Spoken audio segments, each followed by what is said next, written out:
නමෝ තස්ස භගවතෝ අරහතෝ සම්මා සම්බුද්දස්ස නමෝ තස්ස භගවතෝ අරහතෝ සම්මා සම්බුද්දස්ස නමෝ තස්ස භගවතෝ අරහතෝ සම්මා සම්බුද්දස්ස ඒකායනෝ අයම් භික්කවේ මග්ගෝ සත්තානං විසුද්ධියා සෝක පරිද්දවානං සමතික්කමාය දුක්ඛ දෝමනස්සානං අත්තගමාය ඥායස්ස අධිගමාය නිබ්බානස්ස සච්චිකිරියාය යදිදං චත්තාරෝ සතිපට්ඨානාති.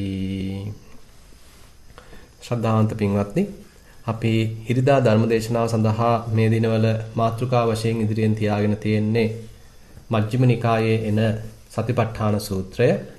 සතිපට්ඨාන සූත්‍රය දීඝ නිකායේ අන්තර්ගත වෙනවා. විශේෂයෙන්ම සත්‍ය කොටස, සත්‍යපබ්බය ටිකක් දීර්ඝ වශයෙන් විස්තර කරලා තියෙනවා දීඝ නිකායේ එන සතිපට්ඨාන සූත්‍රයේදී.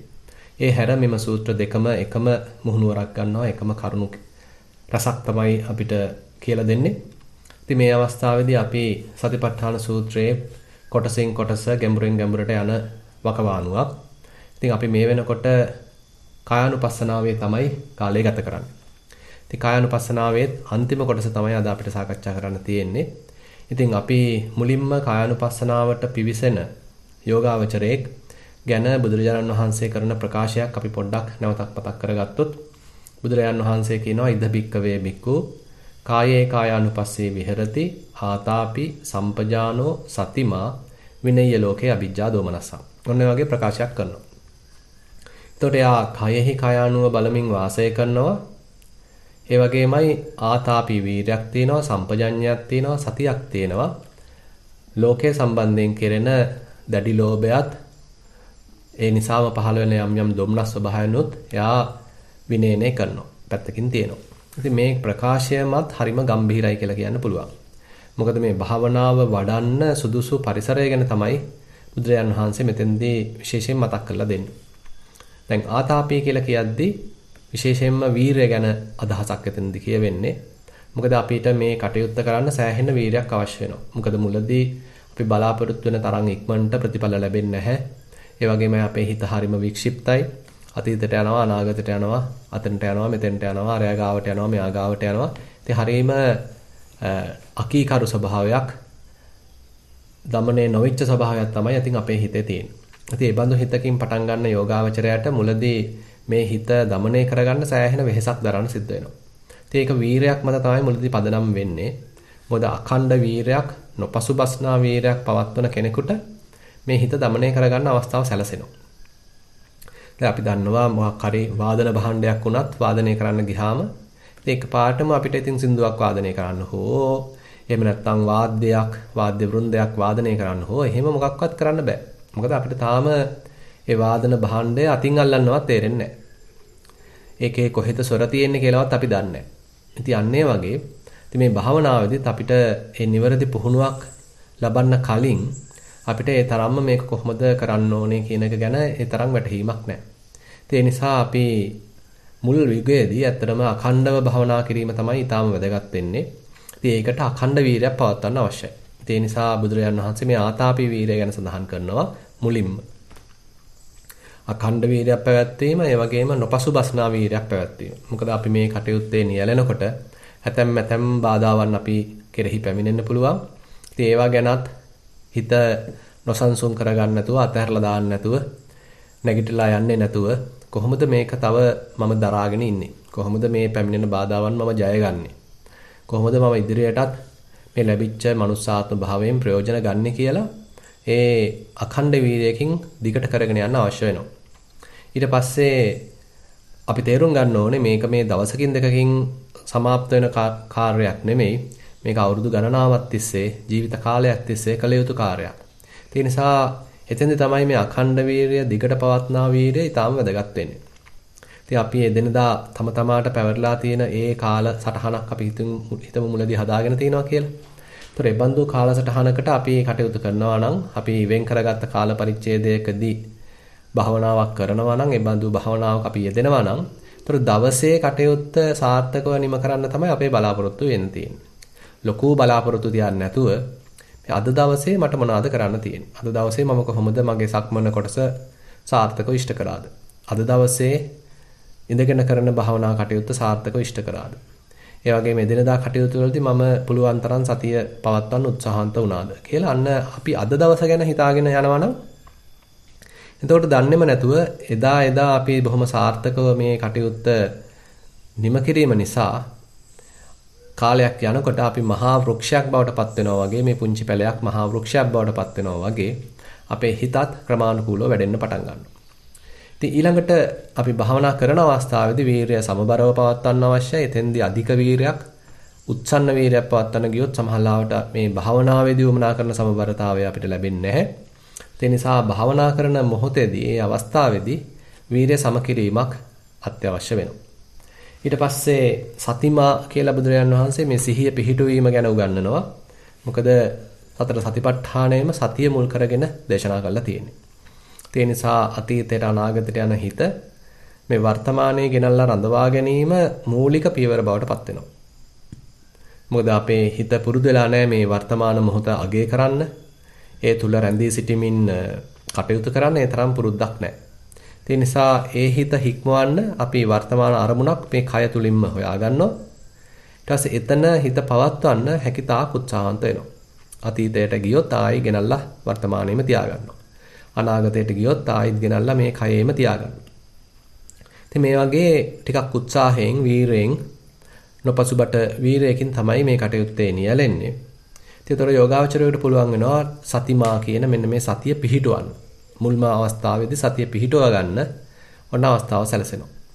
ඊට පස්සේ බුදුරජාණන් වහන්සේ තව වචනයක් පෙන්වනවා සම්පජානෝ කියලා.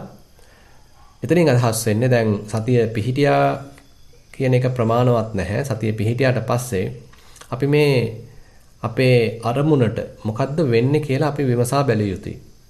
යම් විචක්ෂණ නුවණක් අපි පැවැත්විය යුතුයි. එතකොට තමයි මේ අරමුණේ යථා ස්වභාවය පොඩ අපිට වැටහෙන්න පටන් ගන්න. එහෙම නැත්නම් නිකාං හිත මතු පිට විතරයි තියෙන්නේ. වර්තමානයේ තියෙනව නමුත් ගැඹුරකට යන්නේ නැහැ. ඒ නිසා අපි හිත පුරුදු කරන්න අවශ්‍යයි. හිතට උගන්වන්න අවශ්‍යයි තව ටිකක් ගැඹුරක් දකින්න. මේ අරමුණ විනිවිද දකින්න අපි එහෙනම් යම් උත්සාහයක් දැරිය යුතුයි. ඒ කාරණාව බුදුරජාණන් වහන්සේ සම්පජානෝ කියන ඒ කරුණෙන් මතක් කරලා දෙනවා. එතකොට තමයි අපිට මේ අරමුණේ යථා ස්වභාවය තේරෙන්නේ, අරමුණේ විවිධ පැතිකඩ තේරෙන්නේ, අරමුණ විනිවිද යන්න පුළුවන් කමක් ඇති වෙන්නේ අන්න ඒ අවස්ථාවේදී. ඊට පස්සේ මතක් කරනවා විනය්‍ය ලෝකේ අවිජ්ජා දෝමනස්සං. මේ ලෝකයේ සම්බන්ධයෙන් අපේ හිතේ নানা ආකාර ආකල්ප තියෙනවා. ලෝකේ නිසාම හිතේ ඇති වෙන විවිධාකාර රාග සිතුවිලි තියෙනවා, ද්වේෂ සහගත සිතුවිලි තියෙනවා, දොම්නස් සහගත ස්වභාවයන් තියෙනවා, අවිනිශ්චිත ස්වභාවයන් තියෙනවා. ඉතින් එකාතකින් මේවම තමයි අපිව දහමට යොමු කරන්නේ. මොකද හිත බොහොම පීඩාකාරී, හරිම අසහනකාරී. ඒ නිසා අපි ඒකෙන් ගැලවෙන්න යම්කිසි ආධ්‍යාත්මික පැත්තකට නැඹුරු වෙනවා. හැබැයි මේ ආධ්‍යාත්මික පැත්ත වඩනකොට අපේ හිත හරි සංසුන්, සරල, ශාන්ත, ප්‍රීති සහගත ස්වභාවයක පවත්වන්න පුළුවන් නම් ඒක හරිම වටිනවා. ඒ නිසා බුදුරජාණන් වහන්සේ මෙතෙන්දි මතක් කරනවා විනය්‍ය ලෝකේ අවිජ්ජා දෝමනස්සං. මේ කටයුත්තේ නිරත වෙද්දී වෙන වෙන දේවල් ගැන කල්පනා කරලා හිත නොසන්සුන් කරගන්න යන්න එපා. හිත දොම්නස් සහගත කරගන්න යන්න එපා. හිතේ දුකක්, ශෝකයක් ඇති කරගන්න යන්න එපා. ඒ වගේමයි ලෝකේ තියෙන දේවල් ගැන කල්පනා කරන්න ගිහලා හිත ලෝභයට නතු කරගන්න යන්නත් එපා. හිත කෑදරකමකින්, ලෝභ සහගත බවකින්, රාගයකින් උච්චන්න කරගන්න යන්නත් එපා. හිත පුළුවන් තරම් අතරමැද්දේ මධ්‍යස්ථ බවක නැත්නම් උපේක්ෂා සහගත බවක පවත්වන්න කියන එකත් මතක් කරලා දෙනවා. ඉතින් ඇත්තටම මේ ප්‍රතිපදාව දියුණු කරගෙන යන්න ඔය හැකියාවන් අපි තුල ටික ටික වර්ධනය වෙන්න පටන් ගන්නවා. ඉතින් අපි හිතුවොත් මේ සියල්ල හදාගෙන ඕනේ මම සතිපට්ඨානය පටන් ගන්න කියලා එහෙම එකකුත් නැහැ. සතිපට්ඨානය දිගට වඩ아가ගෙන යනකොට අන්න අපේ හිතේ දුක්දොම්නස් පහව යාමක් අපිටම අත්දකින්න ලැබෙනවා. අපි කලින් නම් හිත බොහොම ශෝකබරිත වෙලා Tamanට Taman නිකන් චෝදනා කර ඒ වගේම නිකන් කලකිරිච්ච ස්වභාවයක් සමාජයට අපේ හිතේ තිබුණා වෙන්න පුළුවන්. නමුත් අපි නිවැරදිව සතිමත් භාවය දියුණු කරනවා නම් ඒවා අපෙන් ටික ටික ඈත් වෙලා නැවුම් බවක්, සුහදශීලී බවක්, සතුටු සහගත බවක්, සොම්නස් සහගත බවක්, මධ්‍යස්ථ සහගත බවක් ඔන්න අපේ හිතේ ඇති වෙන්න ඕනේ. ඒ වගේමයි බුදුරජාණන් වහන්සේ කියනවා ශෝක පරිද්දවාණං සමතික්කමයි. ශෝක කිරීම, හඬා වැළපීම් ටික ටික එහෙනම් අපේ තුල අඩු වෙන්න ඕනේ. අපි හිතමු අපි පුංචි දෙයකටත් අපේ හිත හොඳටම රිදෙනවා. එහෙම නැත්නම් අඬනවා, වැළපෙනවා. අන්න ඒ බඳු ගති ලක්ෂණ නම් අපේ හිතේ තිබුණේ.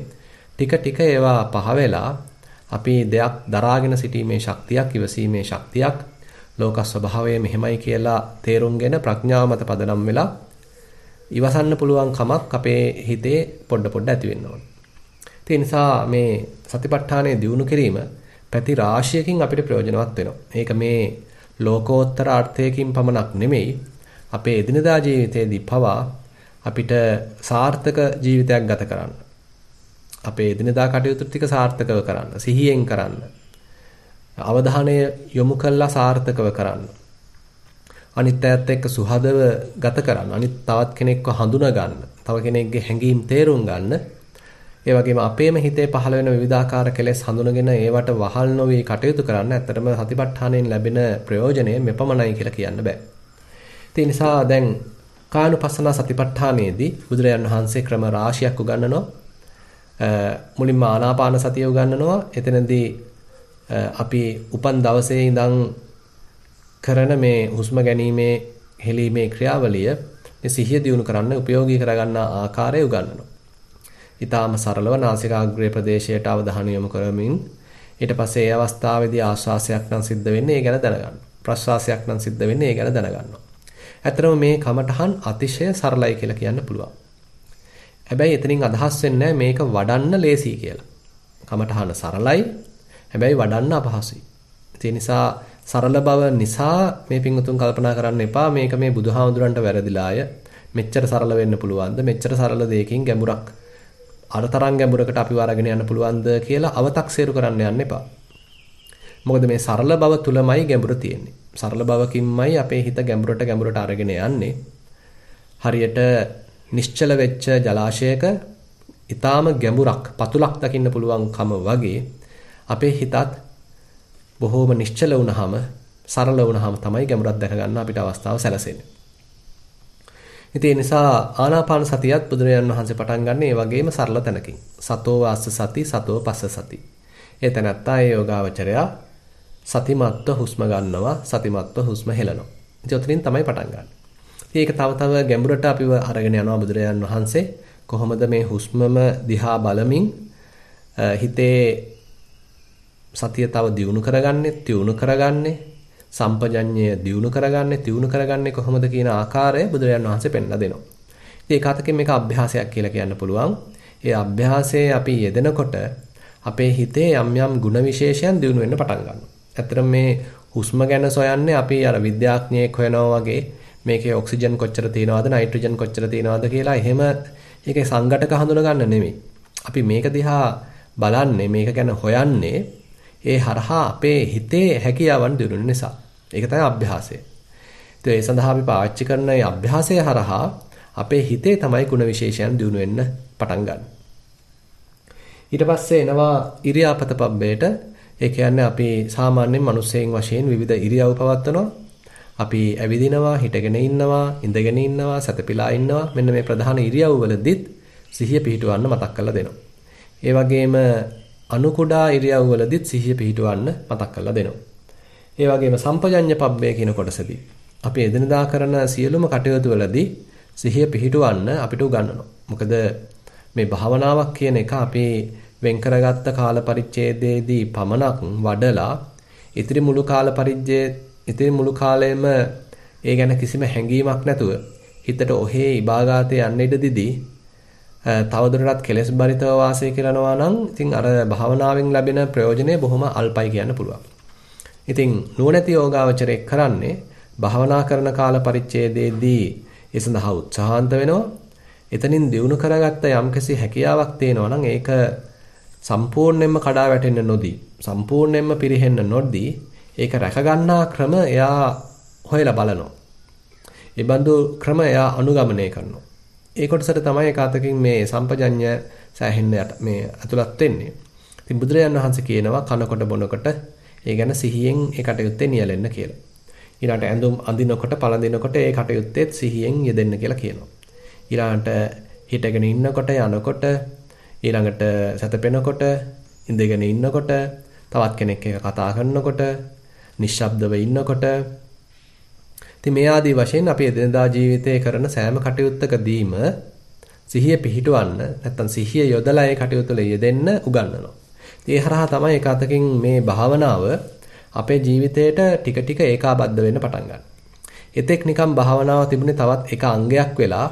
නමුත් ක්‍රමානුකූලව අපි සතිය දියුණු කරන්න අපේ එදිනදා කටයුතු වලදීත් මේ සතිය එකතු වෙන්න සතිය පැතිරෙන්න ගන්නවා. දැන් අපිට නිකන් ජීවිතේම භාවනාවක් බවට පත් වෙනවා. දැන් ඊට පස්සේ ඇත්තටම එන කොටස් ශරීරයේ දිහා වෙනත් දෘෂ්ටි කෝණ වලින් බලන්න අපිට උගන්වනවා. දැන් පටික්කුල මනසිකාර කියන කොටසේදී දැන් අපේ හිතේ තිබුණේ සාමාන්‍යයෙන් මේ කය ගැන බොහොම සමහරලාට සුභවාදී ආකල්පයක් වෙන්න පුළුවන්.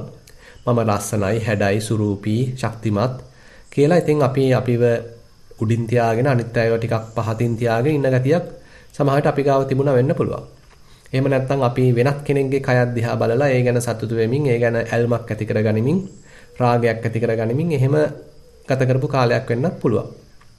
ඉතින් එබඳු ශරීරයේ දිහා දැකපු කෙනෙකුට එබඳු ආකල්පයක් අයින් කළා. ඊට වඩා බොහොම යථාර්ථවාදී බැල්මකින් බලන්න මේක දිහා මේ ශරීරයේ යථා ස්වභාවය කුමක්ද කියලා ඇස් අරවන යෝගයේ මේ කටයුතු කීපයක් තමයි ඊළඟ කොටස් වලදී තියෙන්නේ. ඒකේ පළවෙනි කොටසදී මේ කය දිහා අසුබ විදිහට බලන්න උගන්වනවා. ඒ කියන්නේ මේක පිළිකුල් සහගත විදිහට බලන්න උගන්වනවා. කියන්නේ අපි සාමාන්‍යයෙන් මේක හරිම ලස්සනයි, සුබයි, සැපයි කියලා හිතාගෙන ඉන්නවා. හැබැයි මේකේ සමායින් කළා මේකේ ඇතුළටද පොඩ්ඩක් එබිලා බැලුවා නම් ඇතුලේ තියෙන කොටස් මොනවද කියලා අපි විච්ඡේදනය කරලා බැලුවා නම් ඉතින් එතන එකක්වත් නැහැ ලස්සනයි කියලා ගන්න දෙයක්. එකක්වත් නැහැ සුන්දරයි කියලා ගන්න දෙයක්. බොහෝම පිළිකුල් පේන කොටත් මේ බොහොම අප්‍රසන්න කොටස් ගොඩක් තමයි මේක ඇතුලේ තියෙන්නේ. ඉතින් ඒක අර බාහිරේ තියෙන හැම නිසා, හැමේ වර්ණය නිසා, පාට නිසා ඉතින් අපි නිකන් අන්ධ වෙලා තියෙනවා. 1 මිලිමීටර් 2-3ක් අපිට මේ හැම විනිවිද දැක ගන්න පුළුවන් නම් එහෙම නැත්නම් හැම ගහලා මේක දිහා බලන්න පුළුවන් නම් ඉතින් මේ ලස්සනයි, සැපයි, සුබයි කියලා අපි හිතාගත්ත දේ තුල ඒ තරම් එහෙම ලස්සනක් නැහැ. එතන තියෙන පිළිකුලක්. ඒ නිසා ඒ පටික්කුල මනසිකාර කොටසේදී අපිට මේ කය දිහා වෙනත් දෘෂ්ටි කෝණයකින් බලන්න උගන්වනවා. ඒ හරහා අපේ හිතේ ඇතිවෙන රාගය ක්‍රමානුකූලව අඩු කළා, සමනය කළා, මධ්‍යස්ථ කරගන්න අවස්ථාවක් තියෙනවා. ඉතින් ඕක තව ගැඹුරට යන අවස්ථාවක් වශයෙන් හඳුන්වන්න පුළුවන් ධාතු මනසිකාරය. එතනදී දැන් කයේ කොටස් ප්‍රධාන දැන් ඔය කෙස්, ලොම්, නිය, දත්, සම්මස්නහර, ඇට මිදුළු වගේ අර අපි දන්න ඒ කොටස් පමණක් නෙමෙයි ඒවා තව විනිවිද යන්න. එහෙම නැත්නම් මේ කය තුල තව අපේ අවධානය පවත්වන්න මෙතන තියෙන මේ ධාතු ක්‍රියාකාරීත්වයක් කෙනෙකුට වැටහෙන්න පටන් ගන්නවා. ඇවිදින කොටත් ධාතු ක්‍රියාකාරීත්වයක් සිද්ධ වෙන ආකාරය කෙනෙකුට වැටහෙන්න පටන් ගන්නවා. ඉඳගෙන ඉන්න කොටත් විවිධ ධාතුන්ගේ ක්‍රියාකාරීත්වය කෙනෙකුට වැටහෙන්න පටන් ගන්නවා. සතපිලා ඉන්න කොටත් ඒ වගේ. හිටගෙන ඉන්න කොටත් ඒ වගේ. ඕනම ඉරියව්වක් පවත්වනකොට මෙතන තියෙන මේ ධාතුන්ගේ ක්‍රියාකාරීත්වය කෙනෙකුට ප්‍රකට වෙන්න පටන් ගන්නවා. කයට හොඳට හිත එනවා. ඊට පස්සේ හිත පැමිණියට පස්සේ හිතේ විවිධ මේ හිත කයට පැමිණියට පස්සේ කයේ තියෙන විවිධ ධාතු ලක්ෂණ ඔන්න යෝගාවචරයේ හඳුන ගන්න. ඒ හරහා අර තිබුණ සත්ව සංඥාව බැහැර වෙලා, පුජ්‍යල සංඥාව බැහැර වෙලා, මමත්වය දුරු වෙලා, ඒ වෙනුවට මෙතන තියෙන්නේ හුදු ධාතු සමූහයක්ය. ධාතු ක්‍රියාකාරීත්වයක්ය කියලා ලොකු ප්‍රඥාවක්, විනිවිද යන ප්‍රඥාවක් යෝගාවචරයේ හිතේ ඇති වෙන්න පුළුවන්. ඉතින් එතකොට දැන් බුදුරජාණන් වහන්සේ ක්‍රමානුකූලව මේ කය පිළිබඳව අපිට උගන්වනවා. ඒක යථා භූත වශයෙන් දකින්න, සත්‍ය වශයෙන් දකින්න, නිවැරදි වශයෙන් දකින්න. දැන් ඊළඟ කොටසේදී තවත් අපිව අරගෙන යනවා මේ නවසීවතකය කියලා. මේ කය මිය ගියාට පස්සේ මේ කයට අත්වෙන ඉරණම මොකද්ද? අපි සාමාන්‍යයෙන් උපන්දින සාද පවත්වන්න කැමති, හැබැයි මරණ ගෙවල් වලට යන්න අකමැති. ඉතින් ඔන්න වගේ අපි අර උපන්දිනයට කැමති වෙන ගතියක්, මරණයට අකමැති වෙන ගතියක්, මරණය ප්‍රතික්ෂේප කරන ගතියක් තමයි අපේ හිතේ තියෙන්නේ. ඒ නිසා අපිට හරි පහසුයි වෙන්න තියෙන දේවල් ගැන වැඩි හිතන්නේ නැතිව, මරණය ගැන වැඩි හිතන්නේ නැතිව අනිත් අය මැරුණාට මං මැරෙන එකක් නැහැ කියලා හිතාගෙන ඉතින් අපි කැමති විදිහට හිතින් හදාගත්ත ලෝකයක මේ සතුටින් කාලය ගත කරන්න අපි හරි කැමතියි. ඒ නිසා අද ලෝකේ මරණ ගෙවල් ඉතින් පෙන්වන්නේ නැහැ. ඉතින් මැරුණාට පස්සේ ඉතින් මිනිහ වුණත් ටිකක් වර්ණ ගන්නවලා එම්බාම් කළා ඒක ලස්සන කළා තමයි පෙන්වන්නේ. නමුත් අතීතයේදී එහෙම නැහැ. ඒක ඒ යථා ස්වභාවයම පෙන්වලා තියෙනවා. මේ ගියාට පස්සේ කීප දෙනෙක් එකතු වෙලා ඒ මලමිනිය අරන් ගිහිල්ලා කැලේකට නැත්තම් සොහොන් පිට්ටනියකට දාලා කට්ටිය ආයි ගෙදර එනවා. එතකොට ඉතින් අර මලමිනිය බොහෝම එයාට උරුම අන්දමින් තමයි ක්‍රමානුකූලව ජීර්ණය වෙලා ෂේ වෙලා කැඩලා බිඳලා යන්නේ. ඉතින් අන්න ඒ තියෙන යථා ස්වභාවය අද අපිට දකින්න හම්බෙන්නේ නැහැ. අද මොකද අවමංගල අධ්‍යක්ෂකවරු ඉන්නවා මේ මලගෙදර සම්බන්ධයෙන් කටයුතු කරන්න. ඉතින් ඒ අධ්‍යක්ෂකවරු ඒ සියලු අධ්‍යක්ෂක කටයුතු කරන නිසා ඉතින් අපිට මේ මලමිනියක තියෙන යථා ස්වභාවයවත් අපිට තේරෙන්නේ නැහැ. ඉතින් අපි පොඩ්ඩක් ගිහිල්ලා බලලා ඕනනම් ඉතින් පොඩ්ඩක් අඬලා ඉතින් ආයෙ ඔක අමතක කරලා දානවා. ඒකෙන් ඉගෙන ගන්න තියෙන පාඩමක් අපි ඉගෙන ගන්න නැහැ. නමුත් මෙතන මේ නවසීවතික භාවනාවේදී අන්න ඒ පාඩම තමයි අපිට උගන්වන්නේ. බුදුරජාණන් වහන්සේ පෙන්ලා දෙන්නේ කොහොමද මේ මිය ගියාට පස්සේ අපේ කය විවිධ වකවානු ගත කරන්නේ. ඉතින් මේකෙදී කොටස් 9කට පෙන්නලා නැත්නම් යුග 9කට පෙන්නලා මේ භාවනාව උගන්වන්නේ. මුලින්ම අපි හිතමු ඔන්න මිය ගිහිල්ලා දවස් ගාණක් ගත වෙලා එතකොට යම් තැන් ඉදිමිලා විවිධාකාර දුර්වර්ණ ගැන්විලා ඉතින් ඒක එක මට්ටමක්. තවත් ඔන්න කාලයක් යනකොට ඔන්න සත්තු ඇවිල්ලා මේක කඩාගෙන කනවා. එතකොට ඔන්න තවත් මට්ටමක්. ඊට පස්සේ තවත් අවස්ථාවකදී අර සත්තු කඩාගෙන කාලා දැන් ඔන්න මේ ඇතුළ පේනවා. දැන් සම කෑලි කැඩිලා මස් කෑලි කැඩිලා දැන් බොහොම අප්‍රසන්න ගතියක්. හිත මැලි වෙන ගතියක්, හිත මැලවෙන ගතියක් තමයි මේ මලමිනියේ තියෙන්නේ. ඉතින් මේ කියන දේවල් ඒ තරම්ම ලස්සන දේවල් නෙමෙයි. හැබැයි ඉතින් මේක තමයි යථාර්ථය. ඉතින් අපි යථාර්ථය අමතක කළා ඒකට උඩින් අපි පැලස්තරයක් දාගෙන හිටියා කියලා යථාර්ථය අපිට මේ යථාර්ථයෙන් අයින් වෙන්න හැකියාවක් නැහැ. අපිට කවදා හෝ යථාර්ථයට මුහුණ දෙන්න සිද්ධ වෙනවා. ඉතින් ඒකයි මේ අනිවාර්යෙන් අපි මේ ඉපදිලා ඉන්න නිසා මරණය අපි සියලු දෙනාටම උරුමයි කියන කාරණාව බුදුරජාණන් වහන්සේ පෙන්ලා දෙනවා. එක අතකින් මේවා අපි පොඩ අපේ අවධානය යොමු කරනකොට අපේ ඇස් ඇරෙන ගතියක් තියෙනවා. ඉතින් මේ දේ මටත් උරුමයි නේද කියන කාරණාව මතක් කරලා දෙනවා. ඉතින් ඒ නිසා බුදුරජාණන් වහන්සේ නැවත මේ නවසීවතික පබ්බයේදී නැත්නම් මේ මියගිය මලසිරුරක් ආශ්‍රිතව කරන භාවනාවේදී නැවත බුදුරජාණන් වහන්සේ මතක් කරනවා අයම්පිකෝ කායෝ එවං ධම්මෝ එවං භාවි එවං අනතීතෝති. දැන් මේ ඉස්සරහා තියෙන මලසිරුරත් මේ තමන්ගේ කයත් සංසන්දනය කරලා බලනවා. ඉස්සරහා තියෙන මලසිරුර යම්කිසි තත්වයකින්ද දැන් තියෙන්නේ අපි හිතමු දැන් තියෙන්නේ බොහෝම දුර්වර්ණ වෙලා හැමතැනම ඉදිමිලා නිල් පැහැගැන්විලා යම් තැන් වලින් ඕජා වැගිරෙනවා. එහෙම තත්වයක් නම් දැන් තියෙන්නේ. ඒ තත්වයම මේ මගේ කියාගත්ත මේ දැන් තියෙන මේ සිරුරටත් උරුමයි කියලා අන්න සංසන්දනාත්මකව බලන්න උගන්වනවා. ඉතින් එතකොට පින්වත්නි අපි ගාව රාගයක් එහෙම ඇතිලා තිබුණොත් මුලින් මේ භාවනාව පටන් ගන්න කලින් ඒ රාගයට ඉන්න හැකියාවක් නැහැ. මොකද මේ අස්පනා අපිට තියෙනවා මේ කයට මොකද්ද වෙන්නේ කියලා. ඊට පස්සේ අපිට මේ කය ගැනම ලොකු මාන්නයක් ඇතිලා තිබුණා. ඉතින් මේ මාන්නයට ඉන්න හැකියාවක් නැහැ. මොකද අස්පනා අපිටම පේනවා මේ කයට කාලයකට පස්සේ උරුම වෙන්නේ මොකද්ද කියලා. ඒ தત્ත්වය මේ කයටත් තමන්ගේ කයටත් උරුමයි කියන එක නැවත අපි අපේ හිතට කාවද්දනවා. ඉතින් ඒ කය තව ඉතින් කොටස් වලට කැඩෙන්න පටන් ගන්නවා. තව සත්වය ඇවිල්ලා මේක කඩනවා. මේ ඒ හරහා තව මේක දැන් ඔන්න ලේ වැగిරෙන්න පටන් ගන්නවා. ඊට පස්සේ තව ජීර්ණ වෙන්න පටන් ගන්නවා. දුගඳ හමන්න පටන් ගන්නවා. ඊට පස්සේ පණුව ගහන්න පටන් ගන්නවා. ඊට පස්සේ මේක තව කැඩලා ගිහිල්ලා අන්තිමට ඇටකටු ගොඩ විතරක් ඉතුරු වෙන්න පටන් ගන්නවා. ඊට පස්සේ තැන් වල දැන් ඇටකටු කෑලි තියෙනවා. ඊට පස්සේ ඒවත් ජීර්ණ වෙලා බොහොම කුඩු ගොඩක් බවට පත් වෙලා යනවා. ඔය තරම් බොහොම අනිත්‍ය ස්වභාවයක් මේ කයට උරුමයි. ඉතින් මේ බඳු කයක් තමයි අපි හැමෝම පරිහරණය කරන්නේ. හැබැයි ඉතින් අපි මේක පරිහරණය කරනකොට ඕවා ගැන එච්චර අපි හිතන්නේ නැහැ. ඒ වෙනුවට ඉතින් අපි මේ කය සරසගෙන ලස්සන කරගෙන අනිත් අයගේ කය වලටත් ආසා කරගෙන තමයි අපි කාලය ගත කරන්නේ. ඉතින් හැබැයි මේකේ යථා ස්වභාවය නම් මෙන්න මේකයි. ඉතින් ඒ නිසා මේ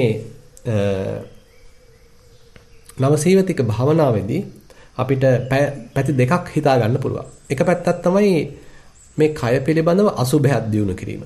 අපි කලින් පටික්කුල මනසිකාර කොටසදී කළා වගේ මේ නවසීවතිකය හරහාත් මේ කය කෙරෙහි යම්කිසි අසුභයකින් දැකීම, පිළිකුලකින් දැකීම තමයි එක පැත්තක්. ඉතින් ඒක ප්‍රයෝජනෙ සලකලා පාවිච්චි කරන්න ඕනේ. ඒ කියන්නේ අපි මේක ඕනවට වඩා කරොත් සමහරවිට මේ කය ගැන හරිම ද්වේෂයක් පහළ වෙන්න පුළුවන්. සියදිවි හානි කරගන්න හිතෙන්න පුළුවන්. ඒක බලාපොරොත්තුවක් නෑ මෙතන. කලිනුත් මම මතක් කළා වගේ මෙතෙන්දී හිතේ පහළ වෙච්ච රාගය දුරු කර ගැනීම පිණිස මේ භාවනාව ප්‍රයෝගී කරගන්නවා මිසක් මේ ජීවිතයෙන් පලා යන්න හෝ ජීවිතය දුරු කරගන්න හෝ කය පිළිබඳව ද්වේෂයක් පහළ කරගන්න හෝ මේ භාවනාව යොදාගන්නේ නැහැ. ඒකයි මේකත් නිකන් හරියට බෙහෙතක් ගන්නවා වගේ ගන්න ඕනේ. ප්‍රයෝජනේ සලකලා. ඒ රෝගය තියෙනවා නම් විතරයි බෙහෙත අවශ්‍ය වෙන්නේ. රෝගේ නැත්තම් ඉතින් බෙහෙත උවමනා නැහැ. දැන් අපේ හිතේ රාගයක් මේ වෙලාවේ පහළ වෙලා නැත්තම් භාවනාවටත් හරීම ප්‍රසන්න හිතක් දැන් තියෙනවා නම් එහෙමනම් ඉතින් අසුභ භාවනාව බොහෝ මේ නවසීවතික භාවනාව වඩන්න අත්‍යවශ්‍ය නැහැ. මොකද හිත දැනටමත් හරීම මධ්‍යස්තවයි තියෙන්නේ. ආනාපාන සතියක් වඩන්න, වෙනත් ධාතු මනසිකාරයක් වඩන්න, නැත්තම් වෙනත් කුමක් හෝ භාවනාවක් වඩන්න. ඒ උමනා කරන පසුබිම අපේ හිතේ දැනටමත් පහළ වෙලා තියෙනවා නම් එහෙමනම් නවසීවතික භාවනාවක් වගේ දෙයකට යන්න අත්‍යවශ්‍ය නැහැ. නමුත් අපි හිතමු අපේ හිතේ හොඳටම රාගය උච්චන්න වෙලා කොච්චර බැලුවත් මේ රාගය යන්නේ නැහැ. ඔන්න ඔය වගේ මට්ටමක් නම් තියෙන්නේ. ඉතින් මේ වගේ භාවනා කර්මස්ථානයක් හරිම ප්‍රබලයි. මොකද තමන් මේ ඉස්සරහා තියෙන මලමිනියක් එක්කයි මේ සංසන්දනය කරන්නේ. මලමිනිය දැක දැක තමයි සංසන්දනය කරන්නේ. ඉතින් ඒ ඇවිල්ලා ඒ පිළිකුල වඩන ගතිය. මේ නවසීවතික භාවනාව හරහා මේ කයේ තියෙන පිළිකුල් ස්වභාවය මතු කරගන්නා ගතිය තමයි ඒ එක පැත්තක්. තවත් පැත්තකින් තියෙනවා මේ මලමිනියක් නිසා මේ දකින්නේ මේ අපිටත් මරණය උරුමයි කියන එක. මරණානුස්සතියකුත් මේ හරහා වඩා ගන්න පුළුවන්. මොකද අපි සාමාන්‍යයෙන් මරණය අමතක කළා මරණය කල් දාලා ජීවත් වෙන පිරිසක්. නමුත් මතක් කරලා දෙනවා මේ ඉස්සරහා තියෙන මලමිනිය හරහා අපිත් මේ මැරෙන මිනිස්සු. අපි මේ හැමදාම ජීවත් වෙන්න ආපු අය නෙමෙයි. මේ අපි ගාව ඉන්න අයත් හැමදාම ජීවත් වෙන අය නෙමෙයි. ඉතින් අපි හැමෝම මැරෙන මිනිස්සු. කියලා එහෙනම් අපිට අපේ මේ ජීවිතවල තියෙන తాවකාලික බව අපි මේ පුංචි කාලයකටයි මේ ඔක්කොම දේවල් පරිහරණය කරන්නේ. ඉතින් එහෙමනම් ඒ බඳු කෙටි කාලයකට මේ ගත කරන ජීවිතයේදී ඔය තරම් ඉතින් අපි අනිත් අයත් එක්ක අඩදබර කරගෙන අනිත් අයව පරයා නැගී සිටින්න උත්සාහවන්ත වෙලා ඉතින් එහෙම ගත කරන්න උවමනාවක් තියනවද කියලා එහෙනම් අපිටම හිතෙන බවක් තේරෙන බවක් මේ භවනාව හරහා අපිට ඇති වෙනවා. මොකද තේරෙනවා දැන් මේ ඉස්සරහා ඉන්න මිනිස්සයත් මේ මැරිලා දැන් ඉන්න මිනිස්සයත් සමහරට විවිධාකාර බලාපොරොත්තු සහගතව අහස්මාලිගා තනාගෙන හිටිය කෙනෙක් වෙන්න පුළුවන්. නමුත් නොසිතූ මොහොතක මිය යන්න සිද්ධ වුණා. ඒ මිය ගිහිල්ලත් අද මේ මලකුණට බොහොම අතිශය දුක්ඛිත තත්වයකට තමයි පත් වෙලා තියෙන්නේ. ඉතින් ඒ බඳු ස්වභාවයක්ම තමයි මටත් උරුම වෙලා තියෙන්නේ. ඒ නිසා මම දන්නේ නැහැ කොයි වෙලාවෙද මම මැරෙයිද කියලා. මම දන්නේ නැහැ කොයි වෙලාවෙදී මොන ආකාරයෙන් මම මැරෙයිද කියලා. ඒ වගේම කොතැනකදී මැරෙයිද කියලාවත් මම දන්නේ නැහැ. මොන හේතුවක් නිසා මැරෙයිද කියලාවත් මම දන්නේ නැහැ. ඉතින් මේ ආදී වශයෙන් මේ මරණානුස්සතියේ පැති කීපයක් තියෙනවා. එකක් තමයි අපි දන්නේ නැහැ හරියටම නිශ්චිතව මෙන්න මෙදායි මම මැරෙන්නේ කියලා. ඒතකොට දිනයක් වකවානුවක් හරියට කියන්න බෑ. නිශ්චිත වෙලාවක් හරියට කියන්න බෑ. ඒ වගේම මෙන්න මේ අහවල් හේතුව නිසායි මම මැරෙන්නේ කියලා එහෙම හේතුවක් හරියට කියන්නත් බෑ. ඊළඟට අපි මෙන්න මේ අහවල් රෝගය නිසා මැරෙවිය එහෙම කියන්නත් බෑ. ඉතින් ඔය වගේ හරි අවිනිශ්චිත භාවයක් මේ මරණය සම්බන්ධයෙන් තියෙනවා. මම මෙච්චර කාලයක් ජීවත් වෙලා මෙන්න මේ කටයුතු ටික හමාරුනාට පස්සේ මැරෙන්නේ කියලා එහෙම නිශ්චිත වශයෙන් කියන්න බෑ. ඉතින් ඒ නිසා මාරයා ඇවිල්ලා යන් කියලා කතා කරාට පස්සේ ඒ මාරයාත් එක්ක කිසිම ගනුදෙනුවක් කරන්න, එයාට අල්ලසක් දෙන්න, එයාත් එක්ක යම් කිසි සාමගි විසුමකට එළඹෙන්න අපි කාටවත් හැකියාවක් නැහැ. ඒ නිසා බුදුරජාණන් වහන්සේ කියනවා අජ්ජේව කිච්ඡං ආතප්පං කෝ ජඤ්ඤා මරණං සුවේ. නහිනෝ සංගරන්තේන මාරසේනේන මච්චුණා. දැන් බුදුරජාණන් වහන්සේ කියනවා අජ්ජේව කිච්ඡං ආතප්පං. ඒ නිසා අදම මේ ආතාප වීරයෙන් යුක්තව කටයුතු කරන්න. කෝ ජඤ්ඤා මරණං සුවේ. හෙට මරණය නොවේයි කියලා කවුද දන්නේ? එහෙම කියන්න බෑ. හෙට වුණත් මැරෙන්න පුළුවන්. නහිනෝ සංගරන්තේන මාරසේනේන මච්චුණා. මේ මාර සේනාවක් සහිතව පිරිස් සහිතව එන ඒ මාරයත් එක්ක කවරනම් ගිවිසුමක්ද? අපිට ගිවිසුමක් ගහගන්න මේ එහෙම නැත්නම් සාමගිවිසුමක් ඇති කරගෙන අපේ මරණය කල් දාගන්න එයත් එක්ක හැකියාවක් නැහැ. ඒ නිසා අපි මේ මරණය ගැන සිහි කරනවා නම් ඒක ඇවිල්ලා අසුභවාදී ආකල්පයක් නෙමෙයි. ඇතම් කෙනෙක් හිතනවා මරණය සිහි කිරීම අසුභවාදී දෙයක් කියලා. නමුත් එහෙම දෙයක් නෙමෙයි. අපේ ජීවිතය පිළිබඳව අපි යථාර්ථවාදීව දකිනවා නම් මේක ඇත්ත ඇත්තටියෙන් අපි තේරුම් ගන්නවා නම් අපි බොහෝ සෙයින් පොළවට බැහැලා ජීවත් වෙන පිරිසක් බවට පත් වෙනවා. එහෙම නැත්නම් ඉතින් අපි අඩි ගාණක් උඩින් යන බොහෝම මාන්නක්කාර පිරිසක් බවට තමයි පත් වෙන්නේ. නමුත් මේ වගේ භාවනාවක් හරහා ඒ අපේ හිතේ තියෙන මාන්නය විශේෂ වශයෙන්ම දුරු කරලා දානවා. අපි මේ මැරෙන මිනිස්සු කියලා අපිට හරිම නිහතමානී ගතියක්, අහිංසක ගතියක් අපේ හිතේ ඇති කරනවා. ඒ නිසා මේ මරණානුස්මතිය පැත්තත් මේ කර්මස්ථානයේ හරහා දියුණු වෙනවා.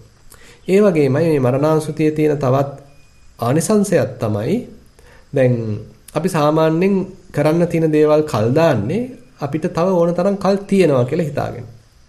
නමුත් මේ මරණානුස්සතිය වඩද්දී Tamanට තේරෙනවා මේ කොයි මොහොතේ මරණය සිද්ධ වෙයිද කියලා කිසිසේත්ම නිශ්චිත වශයෙන් කියන්න බෑ. අහවල් දවසේ මැරේවි කියලා නිශ්චිත වශයෙන් කියන්න බෑ. ඒ නිසා තව කොච්චර කල් මට ඉතිරි වෙලා තියෙනවද? කොච්චර කාලයක් මේ බණ භාවනාවක් දියුණු කරගන්න, සතියක් වඩා ගන්න, ප්‍රඥාවක් දියුණු කරගන්න මට තව කොච්චර කල් තියෙනවද? අන්න ඒ කාරණය ගැනත් නිශ්චිත වශයෙන් කියන්න බෑ. ඒ නිසා අපි මොන දෙයකටද මූලිකත්වය දීලා කටයුතු කරන්නේ? ඒ දේ නිවැරදිද? ඒ දේ අපේ අර ආධ්‍යාත්මික දියුණුවට වඩා වැදගත්ද කියලා එහෙනම් අපිට හිතන්න වටිනවා.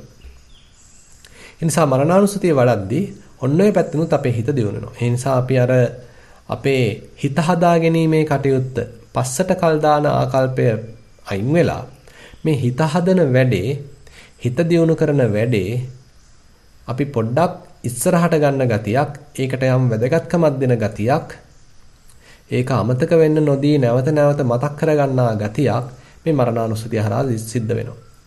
ඒ නිසා අපිට තවත් පැත්තකින් අපි කවදා හෝ මිය යනකොට ඒ මිය යන මොහොත බොහොම නිර්භීතව මුහුණ දෙන්න පුළුවන් ගතියක්.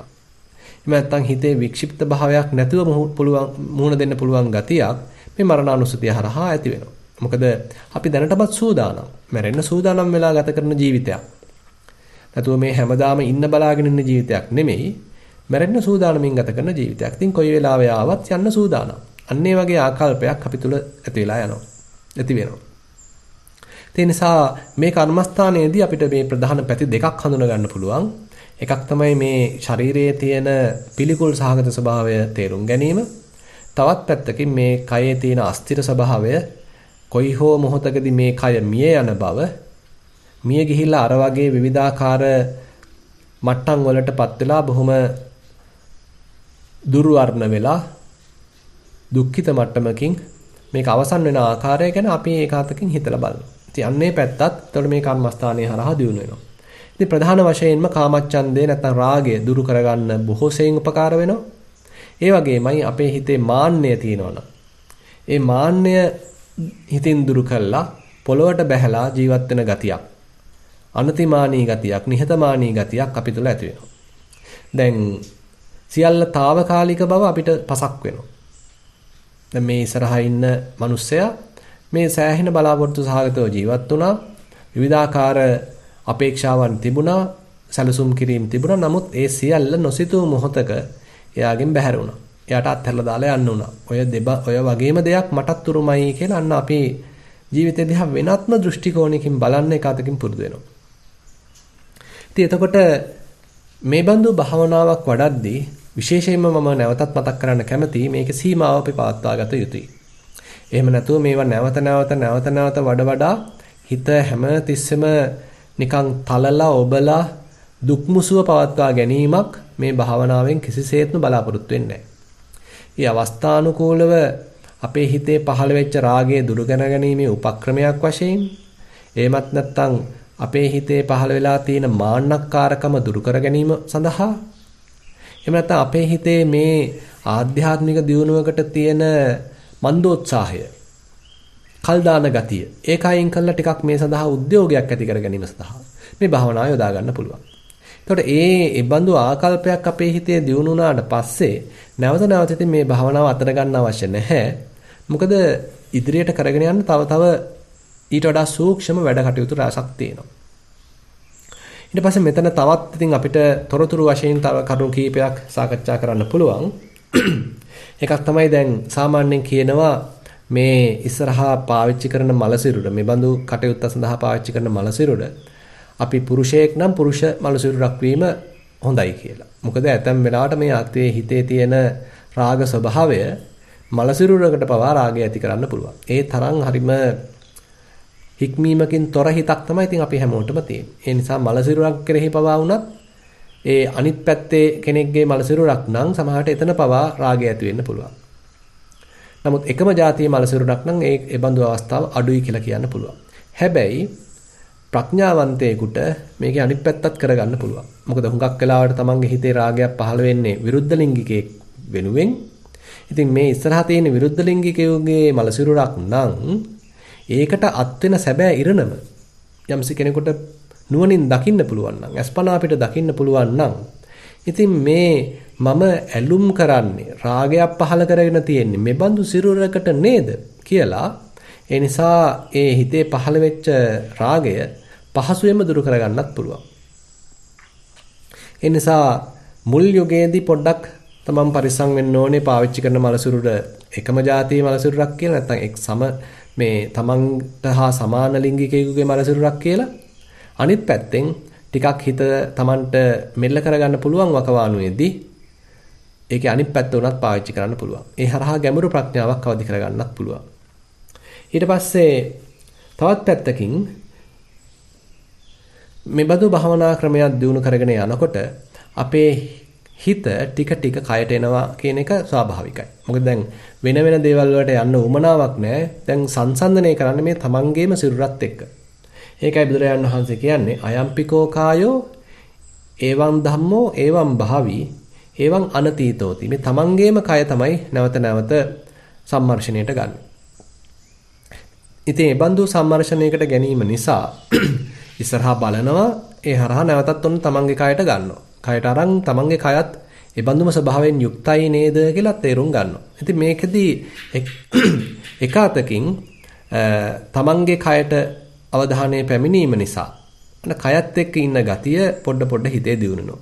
එළියේ එහෙ මෙහෙ දුව යන ගතිය අඩු වෙලා මේ කයත් එක්ක ඉන්න ගතිය වැඩි වෙන්න පටන් ගන්නවා. ඉතින් ඒක මේ භාවනා ක්‍රම තුනේදීම අපිට දැක ගන්න පුළුවන්. උදාහරණයක් වශයෙන් අපි අසුබ භාවනාවක් වඩද්දිත් ඒ කියන්නේ කොටස් වශයෙන් මේ කය දිහා බලද්දිත් කයේම හිත පවත්වන ගතියක් තියෙනවා. ඊළඟට ධාතු මනසිකාරයක් ගැන හිත පවත්වන කොටත් මේ කයේම හිත පවත්වන ස්වභාවය තියෙනවා. මේ නවසීවතික භාවනාව අපි වඩනකොටත් ඉස්සරහා තියෙන කය මේ කයත් එක්ක සංසන්දනය කිරීම නිසා මේ කය දිහා නිවැරදි දෘෂ්ටි කෝණයකින් බලන්න මේ කයේම හිත රැඳෙන ස්වභාවයක් තියෙනවා. ඉතින් ඒක අපි හිතමු යම්ස කෙනෙක් ක්‍රමානුකූලව වර්ධනය කරනවා නම් එතකොට මේ කය ගැන තව සියුම් තොරතුරු අපිට වැටහෙන්න පුළුවන්. අපි පසුගිය කාලේදී මතක් කළා වගේ මේ කයේ තියෙන යථා ස්වභාවයක් තේරෙන්න මෙතන තියෙන්නේ හුදු ධාතු ස්වභාවයක්. මේ වෙයිලා බොහොම ෂණ භංගුරයි බොහොම ඉක්මනට ඇති වෙලා නැති වෙලා යනවා කියන කාරණාව මතුවෙන්න පුළුවන්. එතකොට තමයි අන්න මේ කයේ දැනෙන ඒ සියුම් ලක්ෂණ වලට අපිට අවධානය යොමු කරන්න අවස්ථාවක් සැලසෙන්නේ.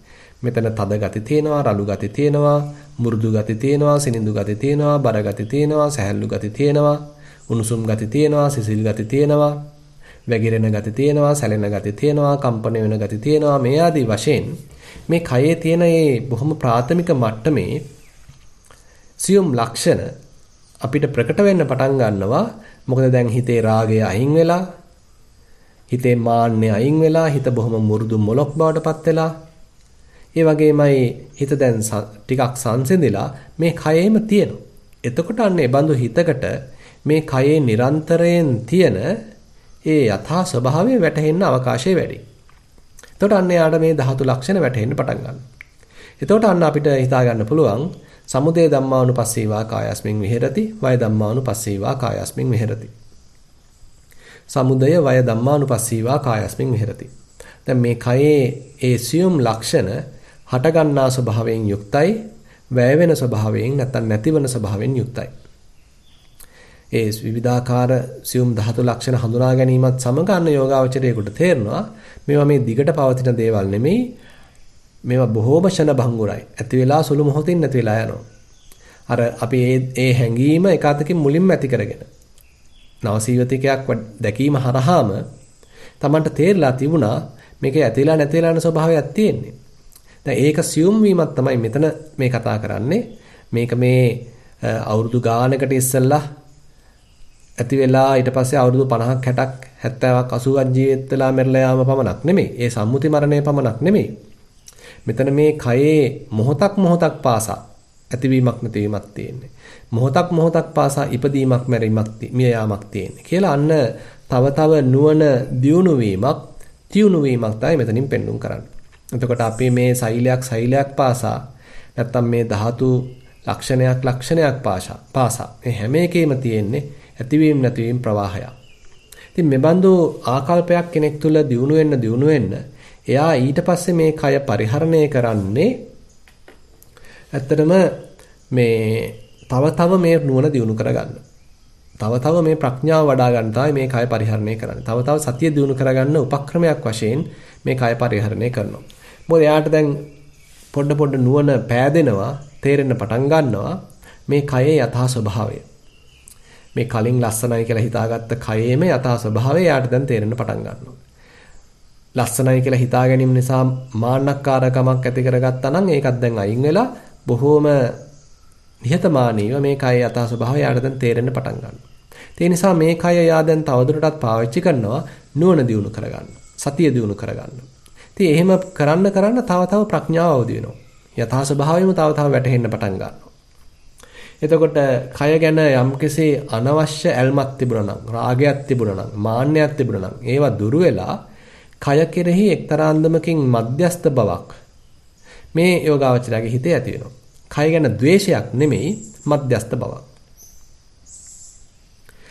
කයෙන් අයින් වෙලා කය දිහා බලන්න පුළුවන් ගතියක්. පරතෝ බැල්මකින් බලන්න පුළුවන් ගතියක්. හරියට නිකන් ඉස්සරහා තියෙන දෙයක් දිහා බලනවා වගේ, අනුන්ගේ දෙයක් දිහා බලනවා වගේ මේ කය දිහාම බලන්න පුළුවන් ගතියක් අන්න යෝගාචරයාගේ හිතේ ඇති වෙනවා.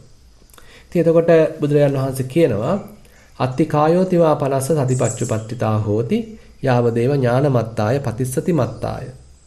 දැන් යා මේ කය පරිහරණය කරන්නේ තවදුරටත් සතිය දියුණු කරගන්න, ප්‍රඥාව දියුණු කරගන්න. මේ හටගන්නා ප්‍රඥාව තව වර්ධනය වෙලා, ඒ වගේම මේ කය පිළිබඳව තිබිච්ච ඇල්ම දුරු වෙලා, ඒ වෙනුවට මේ කෙරෙහි යම්කිසි විරාගයක් පහළ වෙලා, නිබ්බිදාවක් පහළ වෙලා, ඒ ප්‍රඥාවේ යම්කිසි වර්ධනය වෙච්ච මට්ටමකදී අපේ හිත මේ කයෙන් සම්පූර්ණයෙන්ම අයින් වෙලා නිදහස් වෙන්න පුළුවන්. ඒ කියන්නේ දැන් උපාදාන වලින් තොර වෙච්ච හිතක් හට ගන්න පුළුවන්. කිසිවක් ලෝකයේ තියෙන කිසිවක් උපාදාන නොකරන, ලෝකයේ තියෙන කිසිවක් මත පිහිටියේ නැති, කිසිවක් අල්ලගත්තේ නැති ස්වභාවයක් අපේ හිතේ ඇති වෙන්න පුළුවන්. ඉතින් ඒ අවස්ථාවත් බුදුරජාණන් වහන්සේ මතක් කරනවා අනිශ්චිතෝච විහෙරති නචකින්චි ලෝකේ උපාදීයති. එතකොට අන්න ඒ බඳු හිතක් ලෝකේ කිසිවක් ඇසුරු නොකර පවතිනවා. ලෝකේ තියෙන කිසිවක් උපාදාන නොකර ග්‍රහණය කරන්නේ නැතිව, දැඩිවල්ලා ගන්න නැතිව හිත පවතිනවා. ඔන්න ඔය මට්ටම ඒක අතකින් එතකොට මේ භාවනාව හරහාත් කෙනෙකුට ලබා ගන්න පුළුවන්. මේ භාවනාව වෙම්ම කියලා කියන්න අමාරුයි. මේ භාවනාව හරහා අපේ හිතේ උමනා කරන පසුබිම සකස් කරගෙන ඊට පස්සේ තව හිත කයට පැමිණීම හරහා කය පිළිබඳව සතිමත් වීම හරහා එක අතකින් හොඳට කයේ යථා ස්වභාවය වැටහිලා තේරිලා ඒ ගැඹුරු ප්‍රඥාව අවදි වීම හරහා එහෙමනම් අර උපාදාන වලින් තොර වෙච්ච සිතක් කිසිවක් ග්‍රහණය නොකළ සිතක් කිසිවක් මත නොපිහිටි සිතක් කෙනෙකුට හදාගන්න පුළුවන්. ඒතර මේ தત્ත්වය උනත් తాවකාලිකයි. ඒ නිසා මේ යෝගාවචරයට සිද්ධ වෙනවා මේ தত্ত্বය තව තව ප්‍රගුණ කරන්න, තව තව දියුණු කරන්න. එහෙමනම් එයාට සීලයක තියෙන වටිනාකම තේරෙන්න පටන් ගන්නවා. මේ කටයුත්ත කරන්න අපහසුයි සීලයක් ආරක්ෂා නොකර. තමන්ගේ හිත තමන්ට චෝදනා කරනවා නම් මේ කටයුත්ත කරන්න අමාරුයි. මේ කටයුත්තට තමන් සුදුස්සෙක් කියන ඒ සාධනීය ආකල්පය තමන්ට අත්‍යවශ්‍ය වෙනවා. එහෙමනම් එයාට සීලයක වටිනාකම තේරෙන්න පටන් ගන්නවා. මේ භාවනාවක් දියුණු කිරීම පිණිස සීලයෙන් ලැබෙන ඒ අනුග්‍රහය එයාට වැටහෙන්න පටන් ගන්නවා. ඒ නිසා එයා සීලයක් ආරක්ෂා කරනවා. ඒ වගේමයි හිත දියුණු වෙන්න හිතේ යම්කිසි ඒකාග්‍රතාවයක් අවශ්‍ය බව, වික්ෂිප්ත මනසකින් මේක කරන්න තියෙන අපහසු බව එයාට තේරෙන්න පටන් ගන්නවා. ඒ නිසා එයා සමාධියත් අවශ්‍ය පමණට පවත්වාගෙන යනවා. ඒ වගේමයි ප්‍රඥාව දියුණු කරන්න දැන් එයා මුල් තැන දෙනවා. තවදුරටත් හිත කොහොමද උපාදාන වලින් තොරව පවත්වන්නේ? තවදුරටත් කොහොමද ලෝවේ කිසිවක් ඇසුරු නොකර මේ හිත පවත්වන්නේ? කිසිවක් මත පිහිටන් නැතිව මේ සිත පවත්වන්නේ කොහොමද? කෙලසුන්ගෙන් තොරව මේ සිත පවත්වන්නේ කොහොමද? සරලව මේ සිත පවත්වන්නේ කොහොමද කියලා එහෙමනම් අන්න එයා ප්‍රතිපදාවක් අනුගමනය කරන්න පටන් ගන්නවා. සතිපට්ඨාන භාවනා ගාමිනිංච පටිපදා කියලා බුදුරජාණන් වහන්සේ මතක් කරනවා. අන්නේ ආරෂ්ඨාංග මාර්ගයක් අන්න එයාට දැන් වඩන්න ටික ටික අවස්ථාව සැලසෙනවා. ඒකේ තියෙන වටිනාකම එයාටම තේරෙන්න පටන් ගන්නවා. ඒ වගේම තමන් කරගෙන යන මේ භාවනාව ඒ බඳු ප්‍රතිපදාවක් දක්වා දියුණු කරන්න දැන් එයා උත්සාහන්ත වෙනවා. දැන් එතකොට ඒක තව දුරටත් නිකන් අර පැයක් කරන භාවනාවක් විනාඩි 20ක් කරන භාවනාවක් නෙමෙයි, මුළු ජීවිතේම භාවනාවක් බවට පත් වෙනවා. මුළු ජීවිතේම තමන් සීලයක් මත පිහිටලා සීලයක් ආරක්ෂා කරගනිමින් අවශ්‍ය පමණට සමාධිය දියුණු කරගෙන සමාධිය පවත්වා ගනිමින් තව තව හිතේ ප්‍රඥාව දියුණු කරගෙන හිතේ තියෙන මේ කෙලෙසුන් අයින් කරගන්න, හිතේ තියෙන තණ්හාව දුරු කරගන්න, අවිද්‍යාව දුරු කරගන්න හේත නැත්තා උත්සාහන්ත වෙනවා. ඉතින් එතකොට මේ සතිපට්ඨාන භාවනාවේදී අපිට මේ කරුණු කීපයක් ඉස්සරහට ගන්න පුළුවන්. හොඳට මේ කයේ සිහිය පිහිටුවීම, සතිය පැවැත්වීම, ඊට පස්සේ කය දිහා විනිවිද බලමින්, සියුම්ම දකිමින්, ඒ තුල යථා ස්වභාවය අවබෝධ කර ගැනීම, එහෙම නැත්නම් ත්‍රිලක්ෂණය වටහා ගැනීම.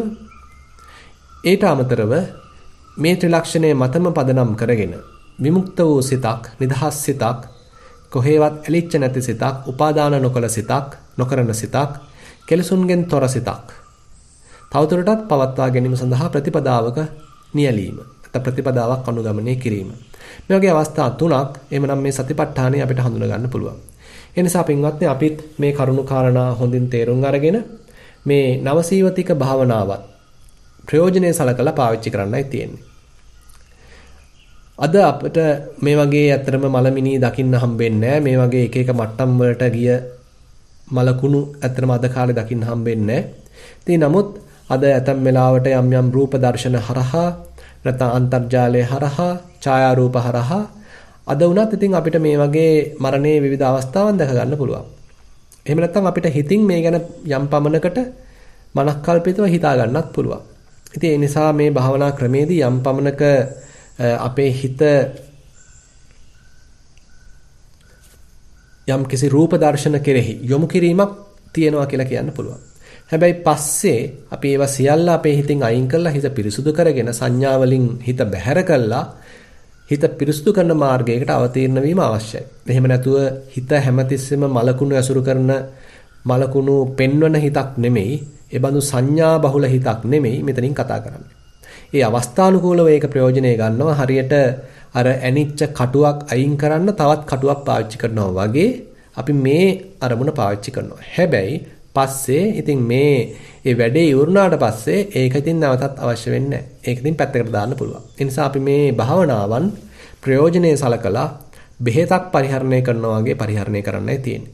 ඒ නිසා අප සියලු දෙනාටම මේ භාවනා ක්‍රම වලින් ඒ ගත හැකි ප්‍රයෝජනය ලබා ගැනීම පිණිස යම්කිසි මඟ පෙන්වීමක්, දිරිගැන්වීමක් අද දින ධර්ම දේශනාවනුත් සිදු වේවා කියලා ප්‍රාර්ථනා කරමින් අද ධර්ම දේශනාව අවසන් කරනවා. සියලු දෙනාටම තෙරුවන් සරණයි. හොඳයි පින්වතුනි, මේ පින්වතුන්ට අද දින ධර්ම දේශනාවෙන් හෝ එහෙම නැත්නම් තමන් කරගෙන යන භාවනාව සම්බන්ධයෙන් යම්කිසි ප්‍රශ්නයක් එහෙම තියෙනවා නම්, ගැටලුවක් තියෙනවා නම් ඒ සඳහා අවස්ථාව ගන්න කියලා මතක් කරනවා.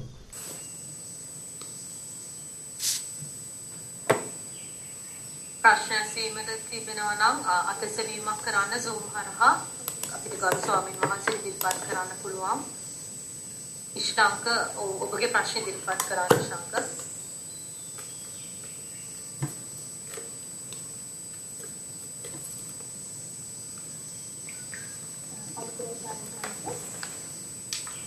තා පොඩ්ඩක් හයියෙන් කියන්න. හරි බලන්න. අවසරයි සම්හංශ. හොඳයි. සම්හංශ මම කරගෙන ඉන්නේ ආනාපාන සතිය. හරි. ආනාපාන සතිය පටන්ගෙන අර හුස්ම සංසිඳුලා ඊට පස්සේ සිතුවිලි ඇවිල්ලා සිතුවිලි අඩු වුණාම මම දැක්කුවා කලින් අය ඒ වෙලාවේදී එතන ඉන්න අමාරුයි වෙනම ගමන් නැගිටිනවා කියලා. ඒක තමයි කිව්වා මේ කලින් දවස් වල විනාඩි 5ක්වත් එතන ඉන්න කියලා. හරි. ඊට පස්සේ මම කරේ අර විනාඩි 5ට දෙවදින වීඩියෝ එකක් දාගෙන බැලුවා අර අම්හෝ ඊළඟ බෙල්ලක වදින කන්නේ විනාඩි 5ක් සිටියා. හරි. ඒ වගේ විනාඩි 10ක් 15 එහෙම ඉඳි සමහර අවස්ථාවල යාතන පැත්තකින් හුස්ම පේනවා වගේ වුණා. ඒ කියන්නේ හුස්ම අන්තම් දැනුණාට මම ඒක දිහා බැලුවේ නැහැ නම් පැත්තකින් තියනවා වගේ අවස්ථා තිබුණා. එහෙම තියෙද්දිම අර සිතුවිලි දිහා බලන්න ගියාම අපේ ඒක හුස්ම අරමුණට ගියේ නැහැ. ඒ වගේ හිටියා. ඊට පස්සේ එහෙම කරද්දී සමහරවිට සම්පූර්ණ භාවනා කාලය අඩු වෙනවා. ඒ කියන්නේ මම දැන් වෙනට විනාඩි 50ක් 55ක් වගේ පදයන්ක ඉන්න පුළුවන් විදිහ තමයි හිටියේ. දැන් එතකොට අතනට අර විදිහ විනාඩි 5 10 15 ඉඳලා ටිකක් දවස් යද්දී ඉක්මනට එතනට යනවනේ. ඒ අවස්ථාවේදී සිතුවිලි අඩු අවස්ථාවේදී එතකොට එතන විනාඩි 5 10 වගේ ඉඳලා නැගිට්ටාම සමහර විනාඩි 35ක් ඒ වගේ තමයි සම්පූර්ණ කාලය අද සිතුවිලි නැතුවම නෙමෙයි සිතුවිලි අඩු අවස්ථාවේ හිටපු කාලය වැඩි වුණා. හරි. එහෙනම් මම කරගෙන ගිහින් ඊපස්සේ දැන් සතියක් විතරම අසනීප වුණා. ඊට පස්සේ මම බැලුවා දැන් අර අසනීප වෙලා ඉඳි මේ පුළුවන්ද කියලා මොකද්ද කරන්න පුළුවන් කියලා. එවනම් මට දැන් අර මට තිබ්බ දත්තක අමාරුවක් ඉතින් එතන අර වේදනාව වැඩි හින්දා මට කොහොමත්ම එතනට ફોકસ කරන්න අමාරුයි. දැන් මම ඉස්සර නම් සමහරවිට අසනීප වුණාම අර පොඩි සමාධිමත් භාවයකට ගියාම වේදනාව මට කියලා යනවා. හැබැයි මට අර වේදනාව වැඩි හින්දා දැන් එතන වේදනාවට ફોકસ කරන්නවත් එහෙම බැරි වුණා. මට එතනදී ඔබ වහන්සේගෙන් දැනගන්නත් ඕනේ අද අපි ආසනීපයක් වගේ වුණාම අපි කොහොමද ක්‍රියා කරන්නේ අපි මොකක්ද කරන්න ඕනේ කියන්නේ ආසනීපේ ඉන්න වෙලාවට ඉතින් වේදනාවේ අරමුණ බලා ජීවත් වෙන්න ඕනේද අර ඒකත් දැනගන්න ඕනේ සම්මාස. අපි නම් ටිකක් ඉස්සෙල්ලා ඒක කතා කළෙමු නේද? ඔව් දැන් ඇත්තටම අසනීප වගේ තත්වයකදී අපේ හිත අසනීප කරගන්න නැතුව තියාගන්න එක තමයි විශේෂයෙන්ම වටින්නේ. මොකද කය මේ වෙනකොට අසනීප වෙලා තියෙනවා. කයේ යම්කිසි වේදනාවක් තියෙනවා. හැබැයි ඒකට මානසික වේදනාවක් එකතු කරන්නේ නැතුව ඉන්න පුළුවන් නම් ඒක තමයි අපේ දක්ෂතාවය. දැන් ඔක හරිය ලස්සනට සල්ල සූත්‍රයේදී එහෙම බුදුරජාන් වහන්සේ පෙන්නනවා. ඒ කියන්නේ සාමාන්‍ය මිනිස්සෙක් නැත්නම් අන්ධ පෘථග්ජනෙක් මොකද කරන්නේ? සම්පූර්ණයෙන්ම යාගේ කයේ යම්කිසි වේදනාවක් පහළ වෙනවා. හැබැයි ඒක යා දකින්නේ මහා කරදරයක්, වදයක්. ඇයි මේක මටමයි වෙන්නේ? මමමයි දුක් විඳින්නේ. එහෙම කියලා අර බොහොම මමත්වයක් මුසු වෙච්ච හැඟීමකින් එයා ඒ වේදනාවත් එක්ක ගැටෙනවා. ලොකු මානසික ප්‍රතිරෝධයක් ඇති කරගන්නවා. ඒ හරහා එයා ලොකු මානසික වේදනාවකුත් විඳිනවා. ඒ නිසා අර කලින් ඇනිච්ච උලකට තවත් උලක් එන ගන්නවා වගේ දෙයක් තමයි බුදුහාඳුරු පෙන්නන්නේ ඒ මානසික වේදනාව. ඒ නිසා අපේ කායික අසනීප තත්වයකදී කායික වේදනාවකදී හැකිතාක් අපේ මනස නිර්වුල තබා ගැනීම අපේ මනස මේ අසනීපයකින් තොරව අපේ මනස නිරෝගීව තබා ගැනීම ඉතාම වැදගත් වෙනවා. ඊට පස්සේ දැන් ඔය මතක් කළා වගේ දැන් කායික වේදනාවක් තියෙන තැනට අපේ අවධානය යොමු කරන්න පුළුවන් නම් ඒකේ වැරද්දක් නැහැ. හැබැයි එතන ඉතින් අපි පොඩ්ඩක් සීමාව දැනගන්න ඕනේ. ඒ කියන්නේ නැත්නම් වෙලා දැන් ඔතෙන්දි වෙන්නේ කායික වේදනාව වැඩිවීම නෙමෙයි. අපේ හිත එතනට ඒකාග්‍ර වීම හරහා දැනෙන ප්‍රමාණය වැඩි වෙනවා. මොකද සමාධියේ තියෙන ලක්ෂණයක් තමයි ඒ අරමුණ ටිකක් උද්දීපනය කරලා පෙන්වීම. හරිය නිකන් අන්වීක්ෂයකින් ඒ ඉස්සරහා තියෙන දේ මේ සෑහෙන ප්‍රබල කළා ගුණාකාරයක් වශයෙන් පෙන්වනවා වගේ එක 7 කළා එක 10 වාරකින් වැඩි කරලා පෙන්වනවා වගේ තමයි අපේ සමාධියත් අපේ හිත ඒකාග්‍ර වුණාට පස්සේ අර දැනෙන ගතිය හරි වැඩි. ඒ නිසා බොහොම උත්සන්න වේදනාවකදී අපි මේ උත්සන්න වේදනාව නැවත නැවත අරමුණු කර කර අපේ හිත එතෙන්ට ඒකාග්‍ර කරන්න ගියොත් සමහරට දරාගෙන ඉන්න බැරි තරම් වේදනාවක් බවට පත් වෙන්න පුළුවන්. ඉතින් එතකොට ටිකක් වෙහෙස කරයි. ඉතින් ඒක පැත්තක්. හැබැයි ඇතම් වේදනාවන් තියෙනවා දරන්න පුළුවන්. අපි හිතමු යම්කිසි තත්ත්වයක් තියෙනවා දැන් අපිට හැබැයි වේදනාවක් වශයෙන් වැටහෙන්නේ නැහැ. හැබැයි ඉතින් ඔන්න දොස්තර කියනවා අතන මොකද්ද එකක් තියෙනවා මෙතන මොකද්ද එකක් තියෙනවා. එතන සත්කමක් කරන්න ඕනේ මෙතන සත්කමක් කරන්න ඕනේ කියලා හැබැයි කියනවා. ඒ ඉතින් අර යම්කිසි විවිධ පරීක්ෂණ වලට අහු වෙලා තමයි එයා ඒවා කියන්නේ. දොස්තර මහත්තයා ඒවා කියන්නේ. හැබැයි අපිට එච්චර වේදනාවක් වශයෙන් වැටහෙන්නේ නැහැ. ඒ වගේ තැන්වලදී භවනාවක් ප්‍රයෝජනෙට ගන්න පුළුවන්.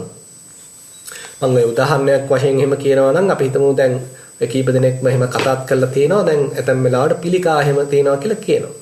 ඉතින් ඒ බඳු අවස්ථාවන් වලදී අපිට ඒකෙන් ලොකු ප්‍රබල වේදනාවක් දැනෙන්නේ නැහැ. හැබැයි යන්න දොස්තර මහත්තයා හොයාගෙන තියෙනවා. ඒ අවස්ථාවේදී මේ පිළිකාවක් තියෙනවා කියපු තැනට අපේ අවධානය යොමු කරගෙන අපිට එතන භාවනාවක් වඩන්න පුළුවන් නම් ඒක ප්‍රයෝජනවත් වෙනවා. එතෙන්දී එක්කෝ ඉතින් අපිට ඔකට පොඩ්ඩක් මෛත්‍රියක් යොදා ගන්නත් පුළුවන්.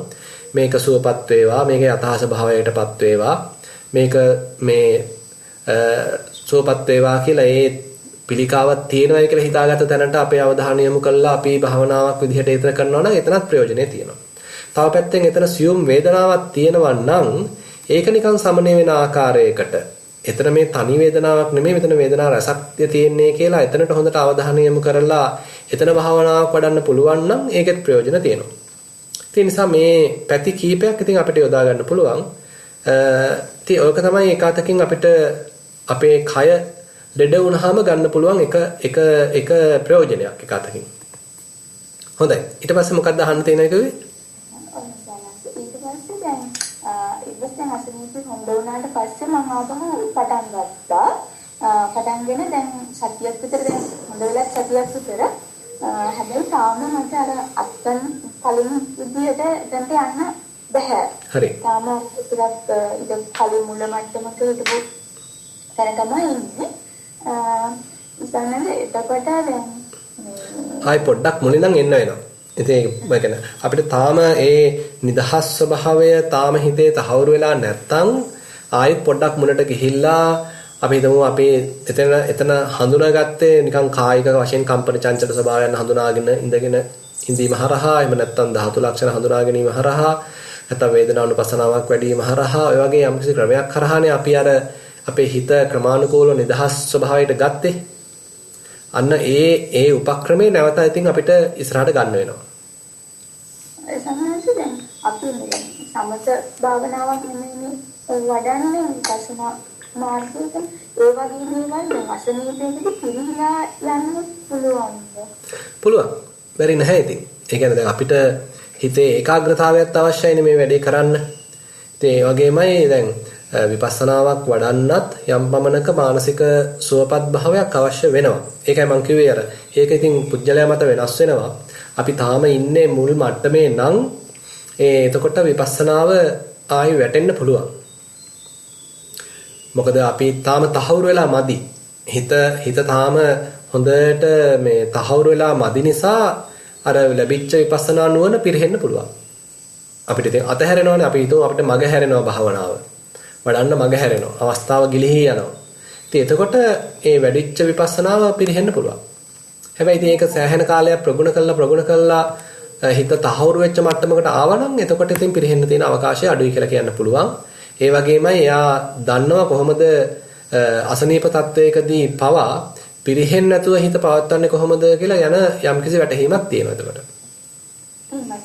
අර ඔබ වහන්සේ කියෝ වගේ අර සුළු වේදනාවල් වලදී ඒක නෑ ඒක ඉන්න පුළුවන් කියලා දැනුණා. හැබැයි සමහර මේ ගොඩක් ලොකුවට දැනෙච්ච ඒ කියන්නේ මගේ දතක් තමයි ගොඩක් අමාරුයි. ඊට පස්සේ කුමාරේ ගලවන මේ ඉන්ජෙක්ෂන් එක ගහලා තියෙද්දි මම එතන බලන්න ගියා. පළවෙනි දවසේ ගලවන්න බැරුව එවුවා. ඒ කියන්නේ දැන් මට ඊටස්සේ දෙවෙනි දවසේ ගියාම මම අර එහෙම කරාම මට තේරෙනවා දැන් මම ඉතින් දිහා බලන්නේ මගේ උඩට නැහැ කියලා. අර ඒක බලාගෙන ඉඳි ඒක නැති වෙලා යනවා. දැන් පළවෙනි දවසේ ගලවන්න බැරි නැත්නම් සමහර විට මම අර එතන බලන්නේ ඉරිවැටෙන්නේ නැතුව ඇති. ඊට පස්සේ ගලවන්න මට දැනෙන වේදනාවක් ආවා. ඊට පස්සේ මම ඊළඟ දවසේ එතනින් අරගෙන ආයෙත් කරා. ඒ කියන්නේ එතන ඔව්. ඒක එතකොට මට හිතෙන පොඩි දැරීම් ඉතින් බලාගෙන ඉන්න පුළුවන් අර දැඩිව දැනෙන්නේ අමාරුයි. ඔව් වෙන්න පුළුවන්. ඒක තමයි. ඒ කියන්නේ දැන් අපි හිත හුඟා එතෙන්ට තීක්ෂණව ඒකාග්‍ර වුණාම ඕක බොහොම තියුණුව දැනෙනවා. ඒතකොට ටිකක් දරන්න අමාරුයි. හැබැයි සියුම් වේදනාවන් මේ ඒකත් ඉතින් උත්සන්න වෙලා දැනෙනවා. හැබැයි දරන්න පුළුවන්. ඉතින් ඕක වුණත් ඉතින් හැබැයි යෝගාවචරයා මත තීරණය වෙනවා. දැන් හිතන්න උදාහරණයක් වශයෙන් දැන් ඔය බුදුරජාණන් වහන්සේ ගැනම කියනවා. බුදුරජාණන් වහන්සේ අර එක අවස්ථාවකදී දේවදත්ත ගල් පෙරලනවානේ. ඉතින් එතෙන්දී ඒ දැනෙච්ච වේදනාව බොහොම උත්සන්න වේදනාවක්. හැබැයි බුදුරජාණන් වහන්සේ ඒක දරාගත්ත ආකාරය ගැන දෙවියෝ ඇවිල්ලා ස්තුති කරනවා. සතුල්ලපකායික කියලා දේව නිකායක්. ඒ දෙවියෝ ඇවිල්ලා ස්තුති කරනවා මේ පුදුමාකාර දරා ගැනීමේ ශක්තියක් මේ භාගතුන් වහන්සේ මේ පෙන්නුවේ.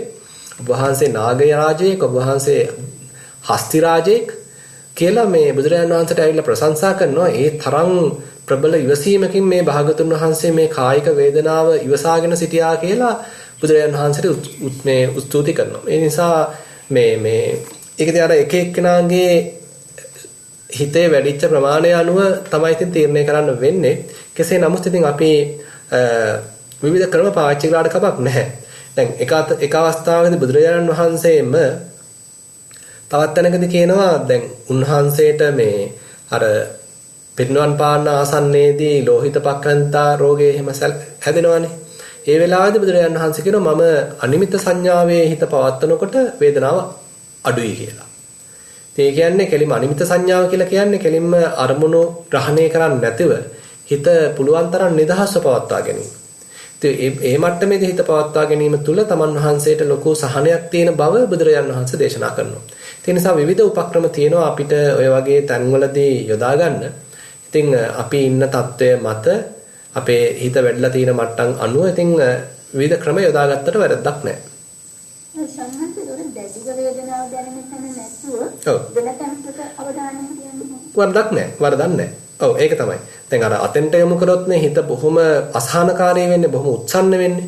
ඒ වෙනුවට අපිට පුළුවන් දැන් පිම්බීම හැකිලිම වගේ තැනකට හිත යොමු කරා නම් එතන කොහොමද තියෙන්නේ හරිය සාමකාමී වේදනාවක්. වේදනාවක් කියනට වඩා සාමකාමී උපේක්ෂා සහගත අරමුණක් එතන තියෙන්නේ. ඉතින් ඒ අරමුණ හරිම සියුම් හිතේ ඒකාග්‍රතාවයත් ඇති කරනවා. විපස්සනාව පැත්තකට හිත නැඹුරු කරනවා. ඉතින් ඒ බඳු අරමුණක් කෙරෙහි හිත පැවැත්වීම නිසා අපේ අර තිබිච්ච අනිත් කායික වේදනාව සමනය වෙන්නත් පුළුවන්. මොකද එතෙන්ට වැඩි අවධානයක් යොමු වෙන්නේ නැහැ. දැන් අපි හිතන්න දැන් අපි වේදනාව දැනගන්න නම් අපේ හිතේ යම්කිසි කොටසක් යම්කිසි ශක්තියක් ඒ වේදනාව පහළ වෙලා තියෙන තැනට යොමු වෙන්න ඕනේ. නමුත් අපි එතනට යොමු නොකර වෙන තැනකට නම් අපි අවධානය යොමු කරන්නේ. අපේ හිතේ මුළු ශක්තිය ඒ වෙනත් තැනකට නම් යොමු වෙලා තියෙන්නේ. එතකොට අර වේදනාව තියෙන තැන අපිට නොදැනී යනවා. ඒකත් තව උපක්‍රමයක්. හොඳයි. තෙරුවන් සරණයි.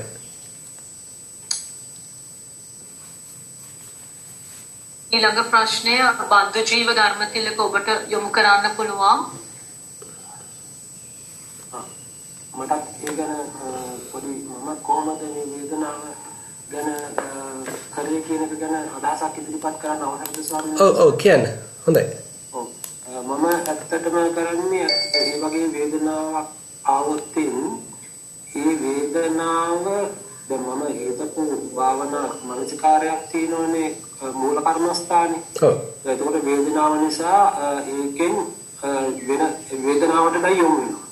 එතකොට මම බලන්නේ ඇත්තටම මේ වේදනාව තුළ මොකක්ද මගේ ඒකේ තියෙන ගුණය මම ඒකට අකමැතියි. දැන් මේ වේදනාව කියන එක ඒක තුළින් ඒ විදිහට ඒ ගුණය මොන ගුණයක්ද කියන එක ගැන විමසීමක් වෙනකොට ඒක නැති වෙනවා.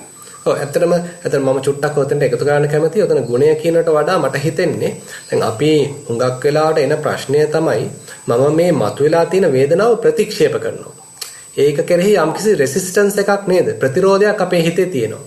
අන්න ගැටීමක් තියෙනවා. ඒ ගැටීම හරහා තමයි අර වේදනාව තව උත්සන්න වෙන්නේ. අපිට පුළුවන් නම් අපේ හිතේ තියෙන ඒ ගැටීම අයින් කරගන්න, ඒ කෙරෙහි තියෙන ප්‍රතිරෝධය අයින් කරගන්න පුළුවන් නම් ඒ වේදනාව දැන් එතන තමයි අත්‍තරම අර බුදුහාඳුරු පෙන්නනේ මානසික වේදනාවක් අපි ඇඩ් කරන්න යන්නේ නැහැ, එකතු කරන්න යන්නේ නැහැ. ඒ වෙනුවට මනස තියෙන සායත්තව නේද?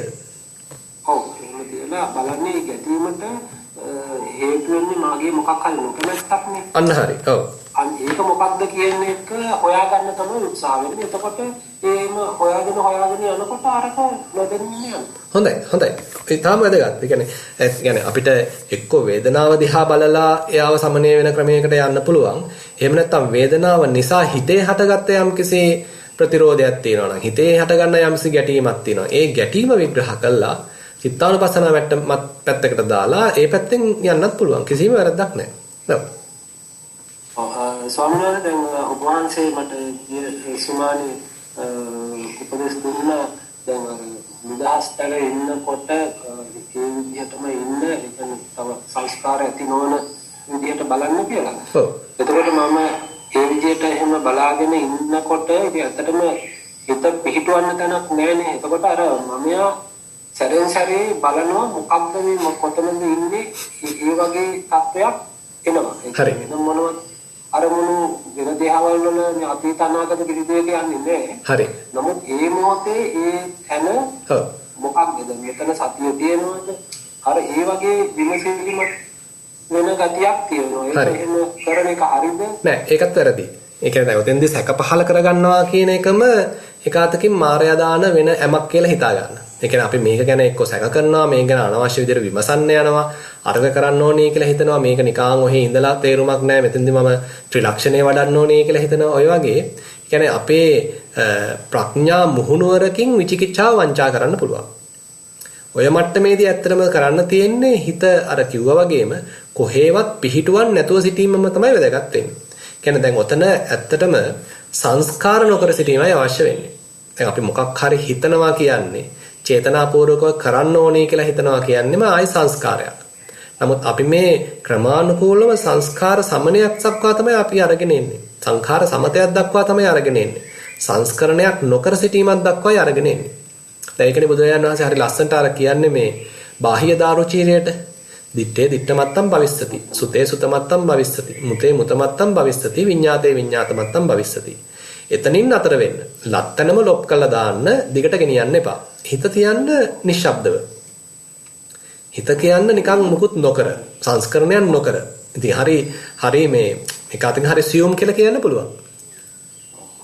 ඔය අවස්ථාවේදී මම අඳුන ගන්නවා ඒ වෙලෙදී හොඳට සතිය තියෙන බව. එතකොට එහෙම බැලුවාම ඇත්තටම තේරෙන්නේ සතිය තියෙනවා. ඊගාවට ශරීරය ගත්තොත් නිකන් මුළු විශ්වයේම නිකන් ශරීරයක් තියෙන බව දැනෙනවා නිකන් දැනෙන්නේ නිකන් හිරිවැටිච්ච ගතියකින් එහෙම එකක් තමයි දැනෙන්නේ. හරි. ශබ්දයක් තියෙනවා නමුත් ඒවා කිසි ප්‍රශ්නයක් නැහැ. හරි. එතකොට මේ වේදනා දැනෙන ශබ්ද දැනෙන ටිකයි මේ සංඥා ටිකයි කයයි තමයි තියෙන්නේ. ඔව්. ඉතින් ඒ වගේ තමයි දැනෙන්නේ. ඕක තව වැඩෙන්න දෙන්න. ඒ කියන්නේ දැන් හිතන්න මෙහෙම දැන් මුල් අවස්ථාවේදී දැන් ඔය තියෙන වට ප්‍රමාණයක් තියෙනවානේ. ඔක නිකන් පරිමිතියක් තියෙනවානේ. වර්ගඵලයක් තියෙනවානේ. ඒක පොඩි කියලා කියන්න පුළුවන්. අපිට නිකන් තාම එළියෙන් එන ප්‍රබල දෙයකට මේක පසා කරගෙන ඇතුළට එන්න පුළුවන්. හැබැයි ටික වර්ධනය වෙන්න මේ ක්ෂේත්‍රය තව පුළුල් වෙනවා. මෙතන නිකන් තියෙන්නේ දැනුවත් බවක් පමණයි. නිකන් පියෝ අවයානස් එකක් කියලා කියන්න පුළුවන්. නිකන් බොහොම සුද්ධ මට්ටමක පිරිසුදු මට්ටමක දැනුවත් බවක් තියෙන්නේ. ඒ දැනුවත් බව පැතිරෙන්න අවශ්‍යයි. ඔව් දැන් මම ස්වාමීන් වහන්සේ කිව්වේ දැන් අර මේ නිදාස් ගන්න ඉන්නකොට මට දැනෙන ස්වභාවය කියන්නේ සතිය තියෙන බව දැනෙනවා. ශරීරය දැනෙන්නේ නිකන් සිසිල් හිරිවැටිච්ච ස්වභාවයකට. ඒ අවශ්‍ය ප්‍රමාණයට එතකොට ඒ විදිහට තමයි ඉන්නේ. මේ වගේ දැනුවත් බවක් ලබනවා. එතකොට ඒකත් කරන්න එපාද? නෑ. ඒක ඉතින් අපිට නවත්තන්න බෑනේ. ඒක නවත්තන්න බෑ. ඒක ඉතින් කොහොමද තියෙනවා? දැන් ඒ తত্ত্বය තුල හිත පුළුවන් තරම් නිදහසේම තියන්න. දැන් ඒ කියන්නේ දැන් ඇත්තටම මේ අපිට පුළුවන්නේ ඔය දැනීම් රසක් ඔය අතරේ තියෙනවා. ඇතැම් වෙලාවට අපේ හිත නොදැනුවත්ව ගිහිල්ලා ඔය දැනීමක හේතු වෙන්න පුළුවන්. අපේ පැත්තෙන් අපි වග කියන්න ඕනේ මෙයා කොහෙවත් ගිහිල්ලා හේතු නොවි තියාගන්න. කොහෙවත් ගිහිල්ලා අල්ලන්න නැතුව තියාගන්න. අර එදා මම පොඩි උපමාවක් දුන්නේ අපි නිකන් හරියට වාහනයක් හයිවේ එකේ අරන් යනවා වගේ. දැන් අපි වාහනේ අතහැරලා යන්න පුළුවන් බොහොම මේ නිවැරදිව යනවා. ඒ කියන්නේ අපිට සුක්කානමට අත තියන්න දෙයක් නැහැ. එයා හරිය පාරෙම යනවා. හැබැයි එයා වම් පැත්තට බර වෙනවා නම් ඔන්න ආයෙත් අපිට මැද්දට ගන්න අවශ්‍යයි. දකුණු පැත්තට බර වෙනවා නම් ආයෙත් වම් පැත්ත මේ මැදට ගන්න අවශ්‍යයි. අන්න ඒ වගේ අපි නිකන් හිත මැද්දේ තියන් ඉන්නවා කොහෙටවත් යාවෙන්න නොදී. කොහෙටවත් බැස ගන්න නොදී. සරලව තියන් ඉන්නවා. මං හිතනවා කියන එක තේරෙනවා ඇති කියලා. ඔව්. එතකොට මේ දැනුවත් බව ලබ තමයි එතකොට අන්න හරි. ඒ නිදහස් භාවය පොඩ පවත්වමින් ඉන්නවා.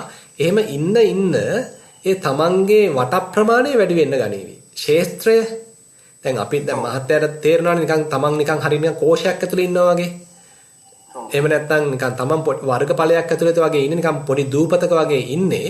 ඒ දූපතට අර එළියෙන් එන ඒවායින් හානියක් නැහැ.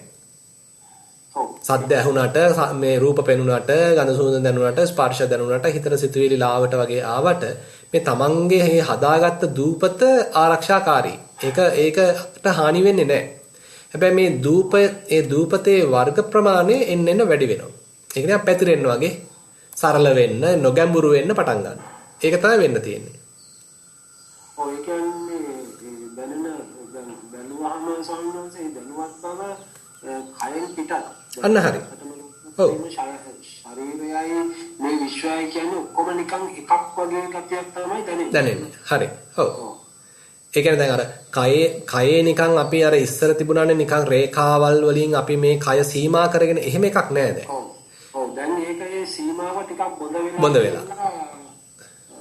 මුළු විශ්වයටම විවෘතයි වගේ දැනෙන්නේ ඔය තියෙන සංඥා දැනෙන ටික තියෙනවා. අන්න හරි. ඔව්. කය අර බොහොම සිල්වර කය දිහා බැලුවොත් තමයි ඒක දැනෙන්නේ. සියුම් නිකන් සිසිල් ගතියකින් කය සීමාව වෙන් කරගෙන ඉන්නවා. ඉතින් දැන් එහෙමත් අර ඌමනාවෙන් කයට හිත දාන්නත් එපා දැන්. කයට ඌමනාවෙන් හිත දාන්නත් එපා. හිත පුළුවන් තරම් නිදහසෙන්ම පවත්වන්න. හැබැයි නොගැඹුරු මට්ටමක ඉන්න. ඒ කියන්නේ දැන් හිත ගැඹුරක හිර කරන්න සමාධියක හිර කරන්න අවශ්‍ය නැහැ. ඒ වෙනුවට බොහොම සරල භාවයකම ඉන්න. එතකොට තමයි අන්න හිත නැවතත් අර අනුසය කෙලස් මතුවලා ඉන්න පුළුවන්. නැත්තම් ආයෙත් හිතේ තියෙනවා නම් අපි තුමු රාග ස්වභාවය, ද්වේෂ ස්වභාවය මොනවා හරි අර එන බාහිරින් එන පුංචි කම්පන හරහා සංවේදනා හරහා හිත ආයෙත් ඔන්න ගිහිලා ඇලෙනවා. ආයෙත් ගිහිලා ගැටෙනවා. එතකොට ඔන්න අපි තේරුම් ගන්නවා. තේරුම් අරගෙන ආයෙත් හිත නිදහස් කරනවා. ආයෙත් ඔන්න හිත යනවා. ආයෙ ගැටෙනවා. ආයෙ ඇලෙනවා. ආයෙත් ඔන්න තේරුම් ගන්නවා. ආයෙත් නිදහස් කරනවා. ඔන්න ඔය වගේ නිකට දිගට කරගෙන යන්න ඕනේ. හොඳයි. තෙරුවන් සරණයි.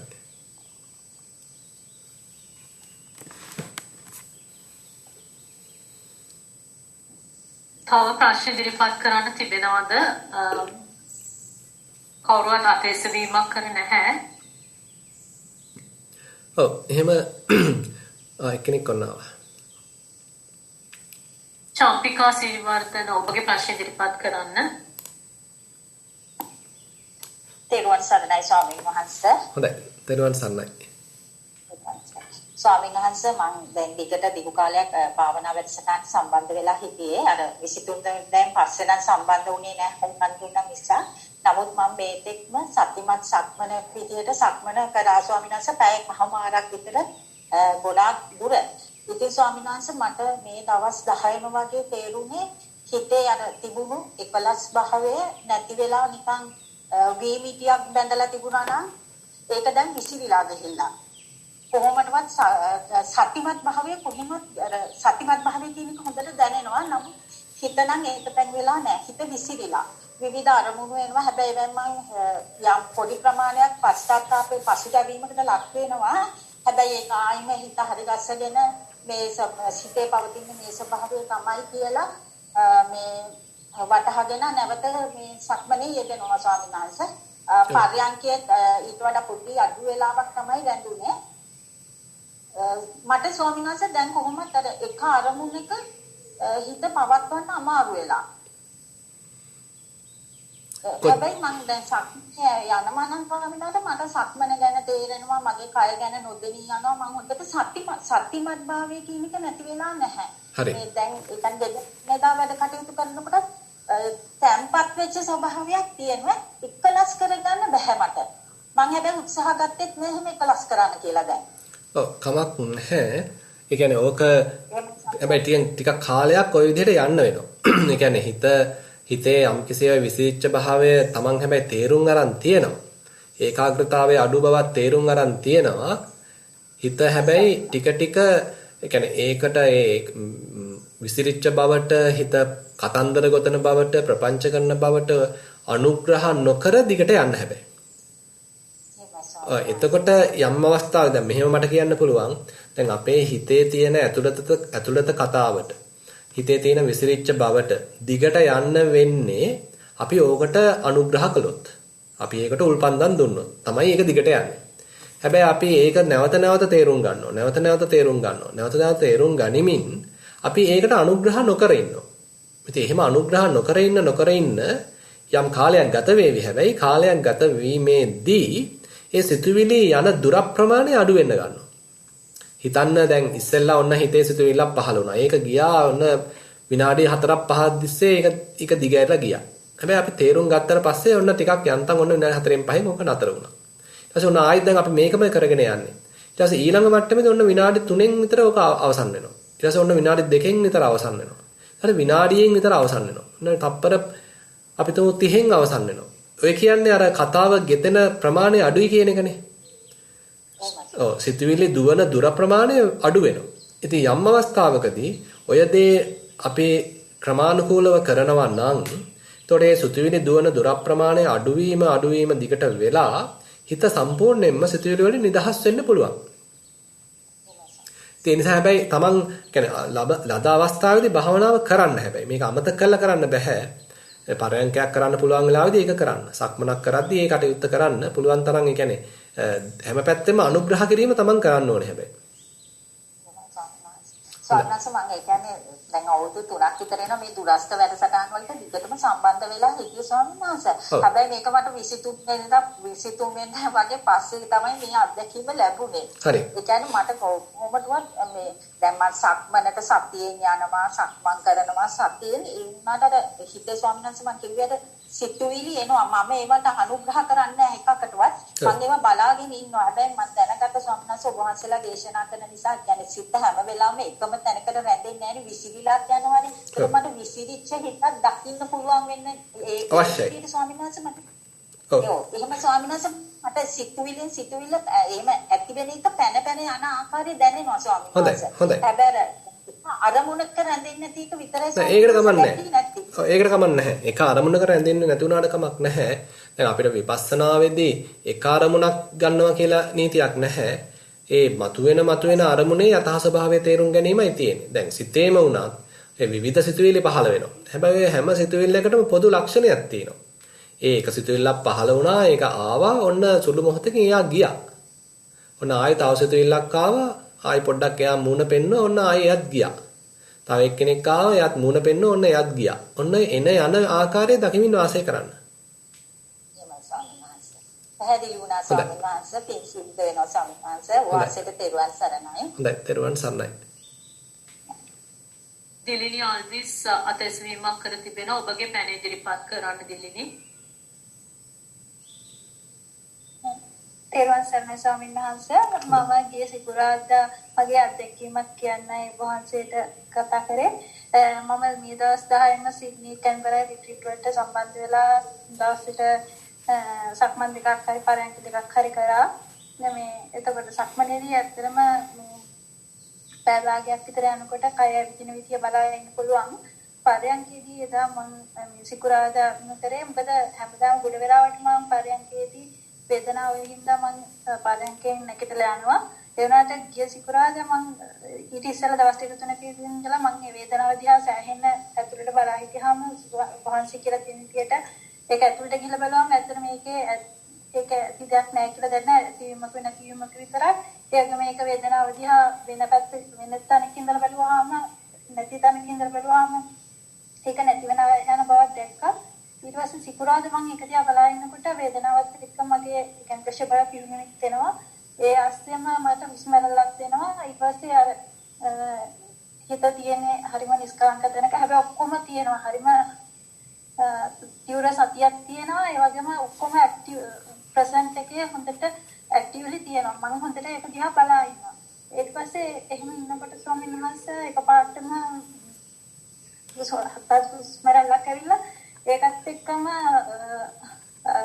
heart beat ඒකත් හරි වේගයෙන් ගහින්න ගත්තා. හැබැයි මට ඒක ඊට ඉස්සෙල්ලා ඒ වගේ ස්ටීම් වෙලා තියෙන හින්දා මම ඒකත් ටග්ගා හඳුනගත්තා. එතකොට ටිකක් විනාඩියක් විතර ඒක තිබිලා ඒක එකපාරටම නැති වෙලා ගියා. මම හැබැයි ඉස්සෙල්ලා අහලා තියෙනවා ඒක දැනගන්න ඕනේ නැහැ කියලා. මම එතකොට ඒ වගේ වෙලාවට මම මොකද කරන්න ඕනේ කියලා ස්වාමීන් වහන්සේ මම අහගන්න කැමතියි. ඔව් ඒක දැනගන්න එක නම් වටිනවා. හැබැයි ඒක දැනගන්න ඕනේ නැතුව නෙමෙයි. ඒ කියන්නේ දැන් ඔය වෙන දේ සම්බන්ධයෙන් මුළු චිත්‍රය දැනගැනීම වටිනවා. මේක කොහොමද හටගන්නේ, කොහොමද මෙයා වෙනස් වෙන්නේ, කොහොමද කැඩලා බිඳලා යන්නේ, කොහොමද තව තැන්වල වෙනස් වෙලා පහළ වෙන්නේ, කොහොමද සම්පූර්ණයෙන්ම සමනය වෙන්නේ, කොහොමද කියලා මේ මුළු චිත්‍රය දැක ගන්න පුළුවන් නම් ඒක ඊටම වටිනවා. ඒක වැදගත් ඇත්තටම. ස්වාමීන් වහන්සේ මට ඊට ඉස්සර සැරේක වෙලා තියෙනවා. ඒක ඇත්තටම එහෙම වෙලා. ඒක ඇත්තටම හරිය නිකන් ශක්තියක් වගේ එකක්. ඒක නිකන් උඩට ගියා. ගිහිල්ලා ඒක උඩට ගිහිල්ලා සම්පූර්ණම ඒක කැඩලා ගිහිල්ලා ඊට පස්සේ මුළු ශරීරයම මේ නිකන් ශක්තිය රස්නයක් වගේ දවසක් විතර මේක පැවතුණා. මම හැබැයි මට ඒක වෙලා තියෙන්නේ අර කෙනෙකුටම ඒ වගේ ෆීලිං එකක් එයිද කියලා මම බලාපොරොත්තු වෙනවා කියලා. ඔව් ඒක එහෙම එපා. ඒ කියන්නේ අපි කලින් වෙච්ච එක අපේක්ෂා කරන්න ගියොත් දැන් එක වෙන්නේ නැහැ. ඒ නිසා මේකේ හරි අමුතු වැඩක් තියෙන්නේ. ඒ කියන්නේ දැන් අපි අපේක්ෂා සහගත වෙනවා කියන්නේ එතෙන්දී හිතට බරයි. හිතේ නිකන් තණ්හාවක් එතකොට එන්නේ. හැබැයි ඒ වෙනුවට නිකන් හිත තියෙන හරි විවෘත බවක වෙන දෙයක් වෙද්දෙන් කියලා හරි විවෘත බවක නිර්භීත බවක තියාගෙන අපි යනවා. ඒතකොට සමාලාවට කියන්න බෑනේ එදාට වෙච්ච වඩා ඊට වඩා හාත්පසින් වෙනස් දෙයක්ත් වෙන්න පුළුවන්නේ. දැන් අපි අර කලින් වෙච්ච එකම ඉල්ලනවා නම් අපි නිකන් අපේ හිත තත්ත්වගත කරන්න හදන්නේ. ඒතකොට ඒක වැරදි. ඒ වෙනුවට අද මට අලුත්ම අත්දැකීමක් ලැබේවා කියලා මොන දෙයක් ප්‍රශ්නයක් නැහැ. මම මේ කැමති දෙයකට මුහුණ දෙනවා කියලා ඒ බඳු විවෘත භාවයක් නම් අපේ හිතේ පවත්වන්නේ ඒක වටිනවා ඇත්තටම.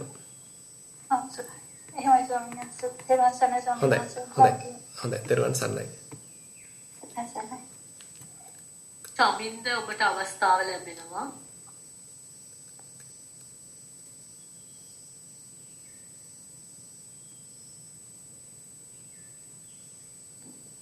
චමින්ද ගාන්කේවල කියලා කෙනෙක් අතැසවීමක් කර තිබෙනවා. මයික් එක අන්මියුට් කරන්න පුළුවන්.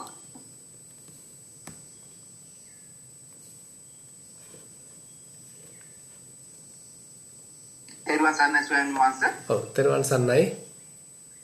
දැන් ස්වාමීන් වහන්සේ පහුගිය දිනවල සිඩ්නි ට්‍රීට්මන්ට් එකට මම සහභාගී වුණා. ඔව්. පරයන්කේ මම යෙදී ඉන්නකොට උස්ම ඉහළ පාල යාම දිගටම මම බලාගෙන හිටියා.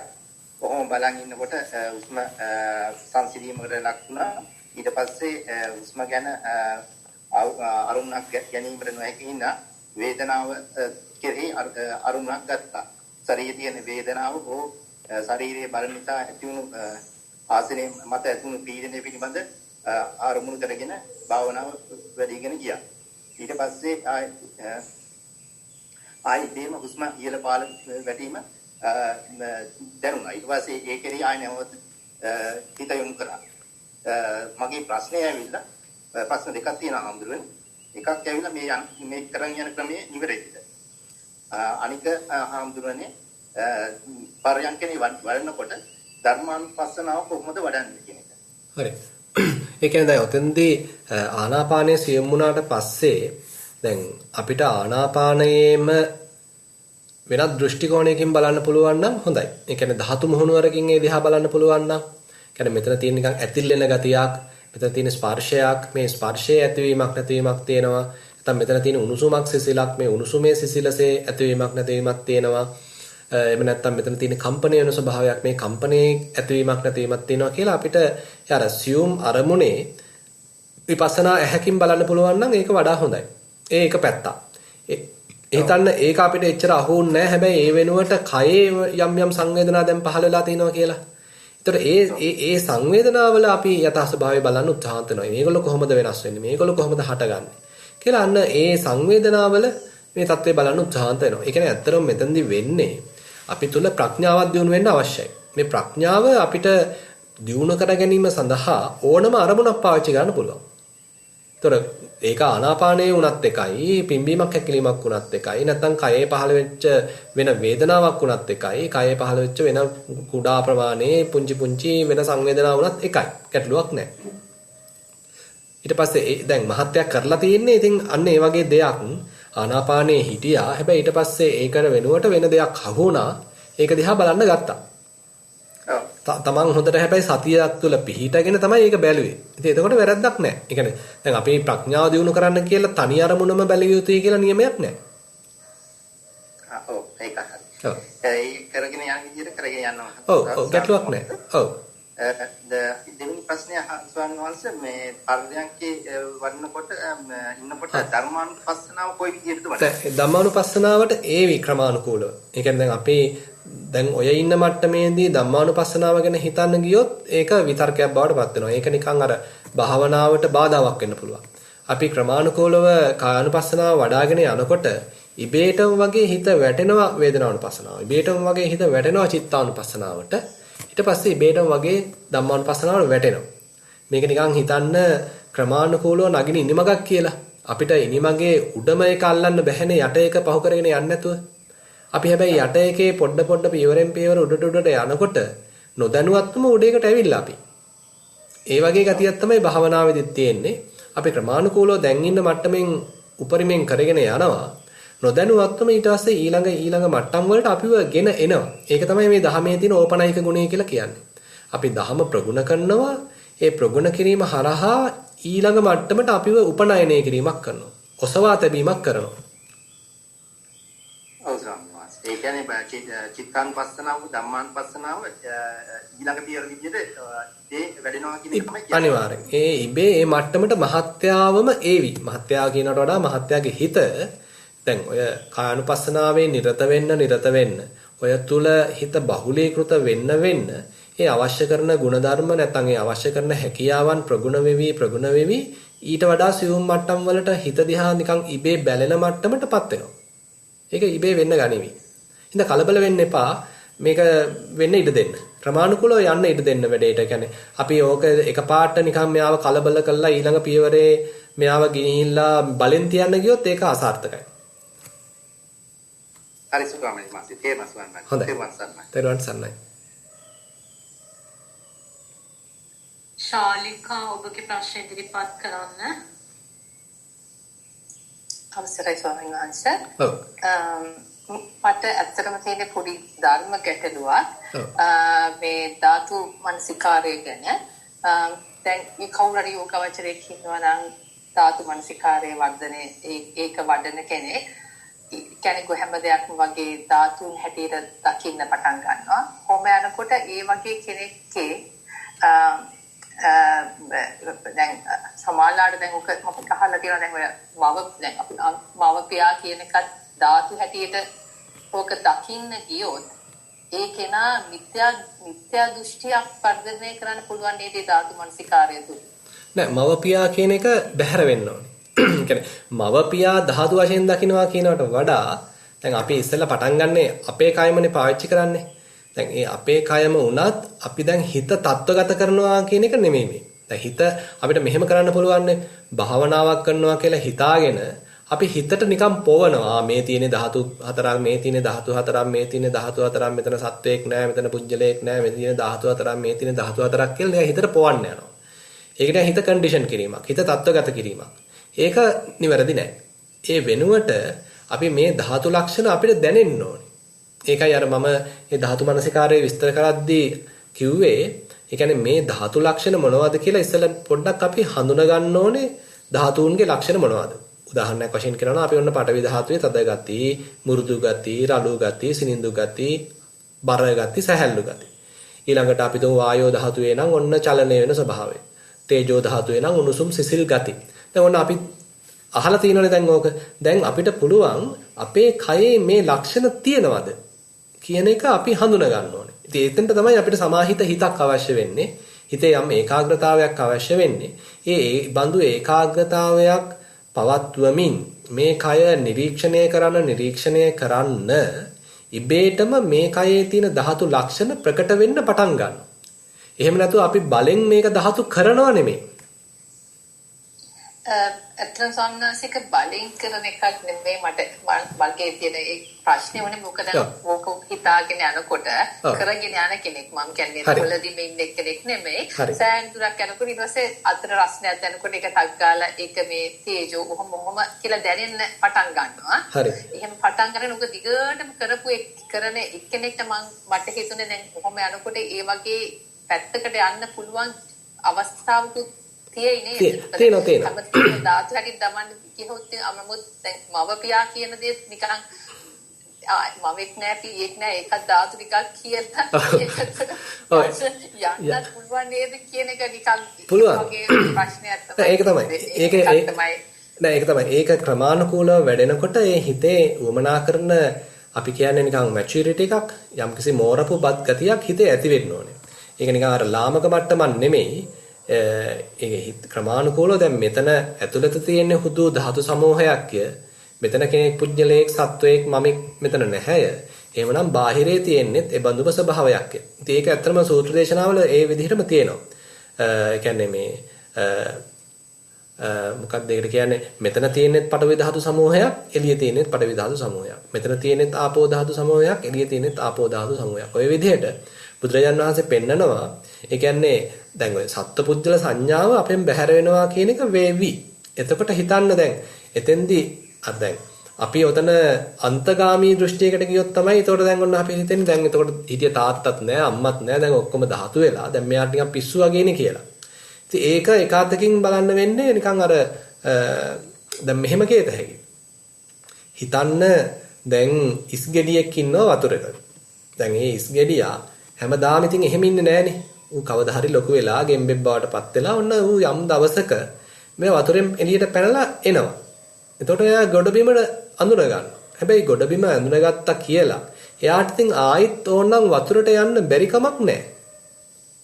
ඒ වගේ යෝගාවචරයත් එකාතකින් ලෝක දෙකක ජීවත් වෙනවා ගතියක් තියෙනවා. එයාට සම්මුති ලෝකයේ ජීවත් වෙන්නත් පුළුවන්කම තියෙන්න ඕනේ. හැබැයි ආ සම්මුති ලෝකයේ තියෙන සීමාවන් දැනගෙන ඒකේ තියෙන එකාතකින් අපි පනවගත්ත ස්වභාවයේ තේරුම් අරගෙන අපි යොදාගත්ත භාෂාවන් වල තියෙන සීමාවන් තේරුම් අරගෙන එයාට ආයිත් අර පරමාර්ථ ලෝකයක සැබෑ ලෝකයක ජීවත් වීමේ හැකියාවක් තියෙනවා. ඒ නිසා ඔය ලෝක දෙකක් අතර තමයි ඒකාතකින් යෝගාවචරයේ ජීවත් වෙන්නේ. ඉතින් ඒ නිසා අතර මෙහෙම කියන්නත් පුළුවන්.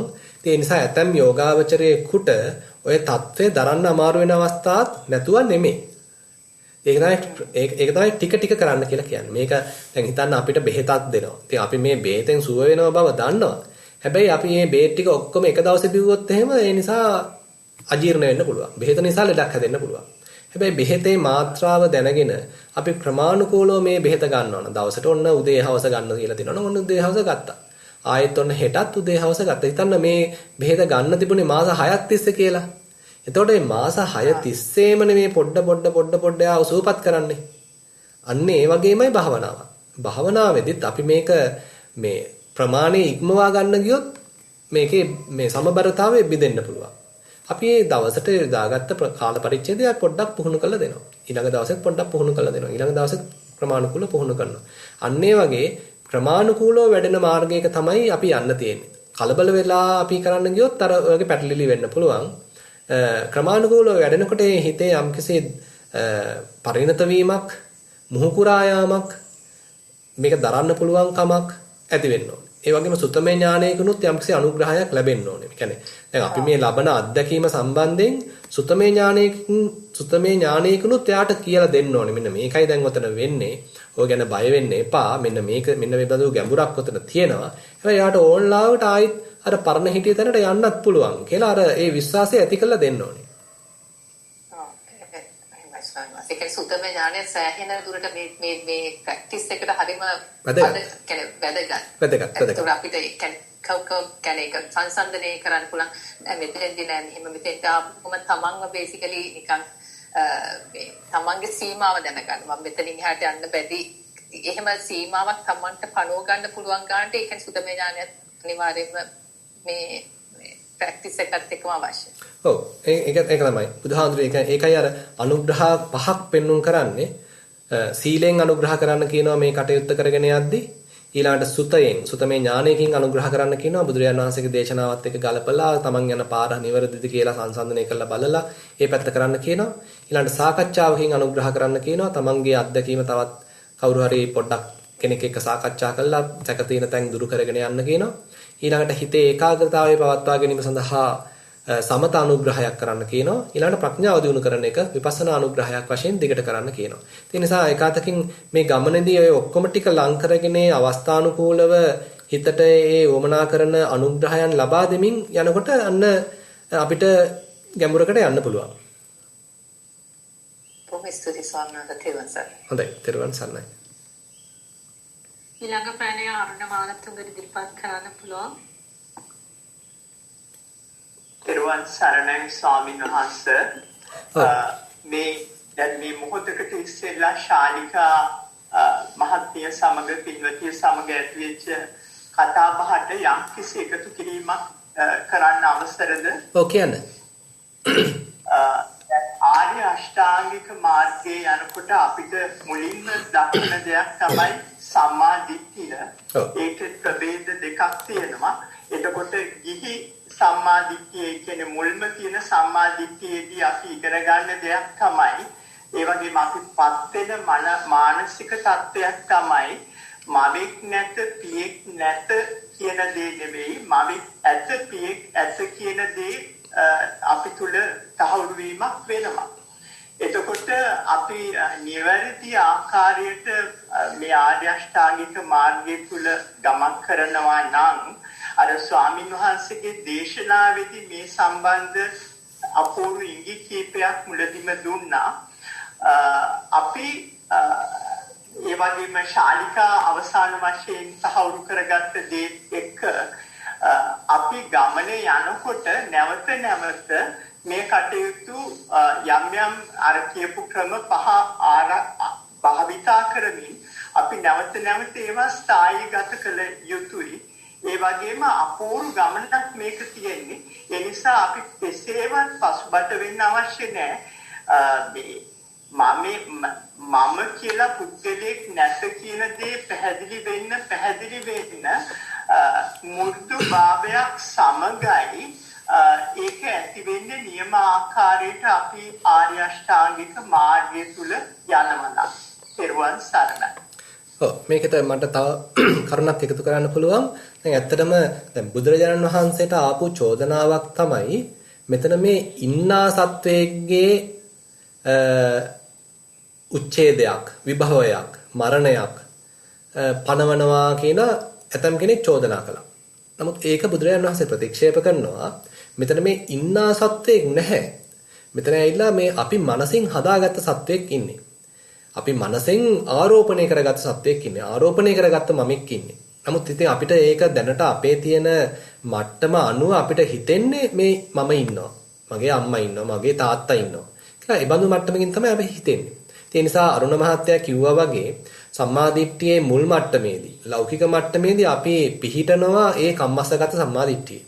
මෙතන අම්මයි කෙනෙක් ඉන්නවා, තාත්තා කෙනෙක් ඉන්නවා, දරුවෙක් ඉන්නවා, දානයක කුසල විපාක තියෙනවා, පෙර භවයක් තියෙනවා, මේ භවයේ තියෙනවා කියලා අර අපි නිකන් සම්මුතිය තුල පිහිටනවා. සම්මුතිය තුල පිහිටලා අපි සත්පුරුෂයෙක් බවට පත් වෙනවා. නැත්තම් කර්මඵලය අපි අදහන්න පටන් ගන්නවා. හැබැයි එතන නතර වෙන්නේ නැහැ. එතන ඇවිල්ලා අපි හොඳට පිහිටාගත්ත සත්පුරුෂ භූමිය. හැබැයි අපි ප්‍රඥාවෙන් දැන් වඩනවා. ප්‍රඥාව තව දියුණු කරගෙන යනවා. ඒ ප්‍රඥාව වඩන මාර්ගයේදී තමයි අපිට ලෝකෝත්තර සම්මාදිට්ඨිය බුදුරජාණන් වහන්සේ පෙන්වන්නේ. එතෙන්දී යන්න අපි තේරුම් ගන්නවා මෙතන තණ්හාවක් ක්‍රියාත්මක වෙනවා. මෙතන අවිද්‍යාවක් ක්‍රියාත්මක වෙනවා. මෙතන කෙලෙස් බරිත බවක් ක්‍රියාත්මක වෙනවා. මේ අවිද්‍යාව හරහා අපි හිතාගෙන තියෙනවා මෙතන කෙනෙක් ඉන්නවා කියලා. අවිද්‍යාව හරහා අපි හිතාගෙන ඉන්නවා මෙතන මමෙක් ඉන්නවා කියලා. නැත්නම් අපි මෙතන මේ සම්මුතියක් අනුව පනවගෙන තියෙන ඕන්න කෙනෙක් ඉන්නවා කියලා. සම්මුතියක් අනුව භාෂාවක් අනුව අපි පනවගෙන තියෙනවා මෙයා අම්මා මෙයා තාත්තා මෙයා මේ විදිහට අපි නම් ගම් දීගෙන එහෙම පනවගෙන තියෙනවා. හැබැයි ගැඹුරු විපස්සනාවකදී එහෙම නෙමෙයි. මෙතන තියෙන්නේ හුදු අපි දැන් අර ධාතු මනසිකාරයෙන් කතා කරපු නිසා මෙතන තියෙන්නේ හුදු ධාතු ස්වභාවයක්. මුළු ලෞකික මුළු අපි තුමු භෞතික ලෝකයම කියන්නේ ධාතුන්ගේ ක්‍රියාකාරීත්වයක්. අපි තුමු මානසික ලෝකයක් කියලා කියන්නේ එහෙම නැත්නම් සම්පූර්ණයෙන්ම ස්කන්ධයන්ගේ මේ නාමස්කන්ධයන්ගේ ක්‍රියාකාරීත්වයක් කියලා අර වෙනත් දෘෂ්ටි කෝණයකින් බලන්න පුළුවන් ප්‍රඥාවක් අවදි කරලා දෙනවා. ඉතින් මේ බඳු ප්‍රඥා මට්ටමකදී මේක මේ බාධාවක් වෙන්නේ නැහැ. ඒක ඇවිල්ලා අර තමන් පිහිටා සිටිය කම්මස්සගත සම්මාදිට්ඨිය, ඒ ලෞකික සම්මාදිට්ඨිය අභිබවා එයත් ඇතුළත් කරගෙන පැමිණි අවබෝධයක් කියලා කියන්න පුළුවන්. ඒකෙන්ද සම්මුතියක් පාවිච්චි කරන්න පුළුවන් අවශ්‍ය වෙලාවට. කියන්නේ ප්‍රයෝජනේ සලකලා සම්මුතිය පාවිච්චි කරන්න පුළුවන්. හැබැයි මේ සම්මුතිය කියන්නේ හුදු తాවකාලිකව අපි ඇති කරගත්ත පදනමක්ය, පනවගත්ත එකක්ය. අපි මේ සමාජයේ කටයුතු කිරීම සඳහා ඒකේ යහ පැවැත්ම පිණිස අපි පනවගත්ත දෙයක් කියලා අපි තේරුම් අරගෙන කටයුතු කරනවා. ඒ නිසා තමයි ස්වාමීන් වහන්සේ බුදුරජාණන් වහන්සේ වුණා අතීත කාලයේ කියන්නේ 550 ජාතකයේ පිළිබඳව වගේ කතා කරනකොට මම ඒ කාලේ මෙහෙම හිටියා. මෙහෙම දාන්කලාට ඒ අවස්ථා දෙකේම උන්වහන්සේට ඇලීමක් ගැටීමක් නැතුව ඒ අවස්ථාවලටපත් වෙලා අනිත් කට්ටිය සඳහා ඒ ගැන කතා කරන්න පුළුවන් වුණා. ඔව් ඒක ඇත්ත. හොඳයි.